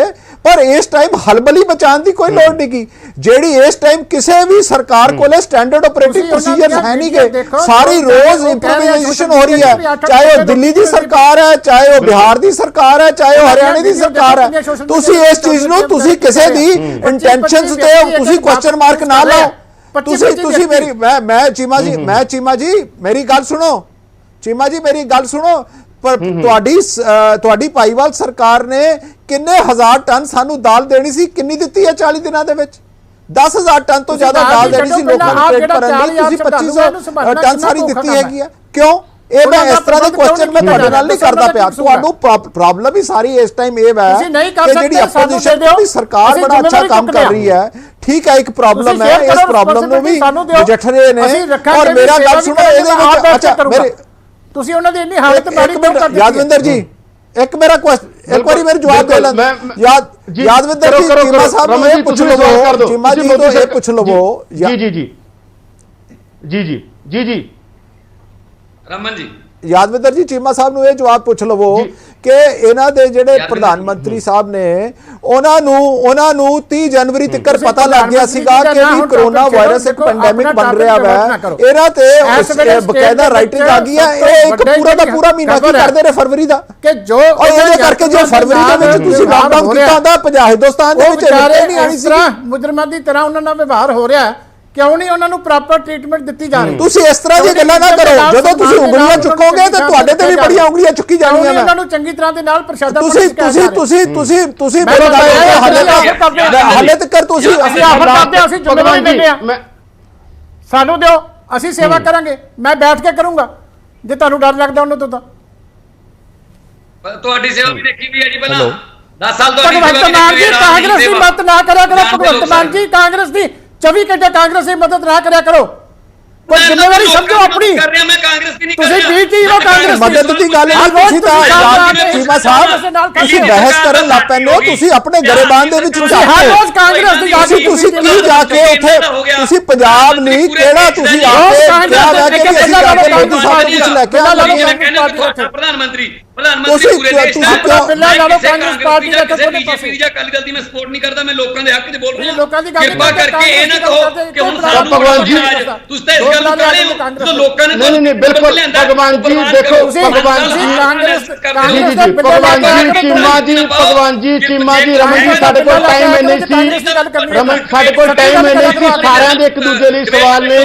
ਸਰਕਾਰ ਪੰਜਾਬ 'ਚ ਇੱਥੇ ਕਾਂਗਰਸ ਦੀ ਹੈ, ਦਿੱਲੀ 'ਚ ਮੋਦੀ ਸਰਕਾਰ ਆ ਕਿਉਂਕਿ ਅਕਾਲੀ ਦਲ ਦਾ ਸਮਝੌਤਾ, ਇਸ ਕਰਕੇ ਕਾਂਗਰਸ ਕੱਲ ਬੀਜੇਪੀ ਤੇ ਸਵਾਲ ਖੜੇ ਕਰ ਰਹੀ ਹੈ, ਭਗਵੰਤ ਮਾਨ ਦੋਵਾਂ ਤੇ ਸਵਾਲ ਖੜੇ ਕਰ ਰਿਹਾ। ਮਸਲਾ ਇਹ ਆ ਕਿ ਜੋ ਵੀ ਇਸ ਸਮੇਂ ਸੰਕਟ ਨੇ ਉਹਨਾਂ ਦੇ ਹੱਲ ਹੋਣੇ ਚਾਹੀਦੇ ਆ, ਉਹ ਸੰਕਟਾਂ ਦੇ ਹੱਲ ਹੋਣ। ਸਵਾਲ Akali Dal Congress BJP left right ਦਾ ਨਹੀਂ ਆ, ਲੈਫਟ ਰਾਈਟ ਦੇ ਸਵਾਲ ਨਹੀਂ ਹੈ। ਸਵਾਲ ਇਹ ਹੈ ਕਿ ਦੇਸ਼ ਇੱਕ ਬਿਮਾਰੀ ਨਾਲ ਜੂਝ ਰਿਹਾ, ਪੰਜਾਬ ਇੱਕ ਬਿਮਾਰੀ ਨਾਲ ਜੂਝ ਰਿਹਾ, ਉਹਦੇ ਤੇ ਸਰਕਾਰਾਂ ਨੂੰ ਇੱਕ ਪਾਲਿਸੀ ਬਣਾਉਣੀ ਚਾਹੀਦੀ ਹੈ ਸਹੀ ਤਰੀਕੇ ਦੇ ਨਾਲ, ਔਰ ਸਭ ਦੀ ਸਹੀ ਅਪਰੋਚ ਹੋਣੀ ਚਾਹੀਦੀ ਹੈ, ਔਰ ਆਪੋਜੀਸ਼ਨ ਨੂੰ ਵੀ ਇੱਕ ਕੰਸਟਰਕਟਿਵ ਭੂਮਿਕਾ ਨਿਭਾਉਣੀ ਚਾਹੀਦੀ ਹੈ। ਤੁਸੀਂ ਦੇਖ ਰਹੇ ਸੀ ਪ੍ਰਾਈਮ ਟਾਈਮ। ਅੱਗੇ ਦੇਖੋ ਦੇਸ਼ ਦੁਨੀਆ ਦੀਆਂ ਵੱਡੀਆਂ ਖਬਰਾਂ।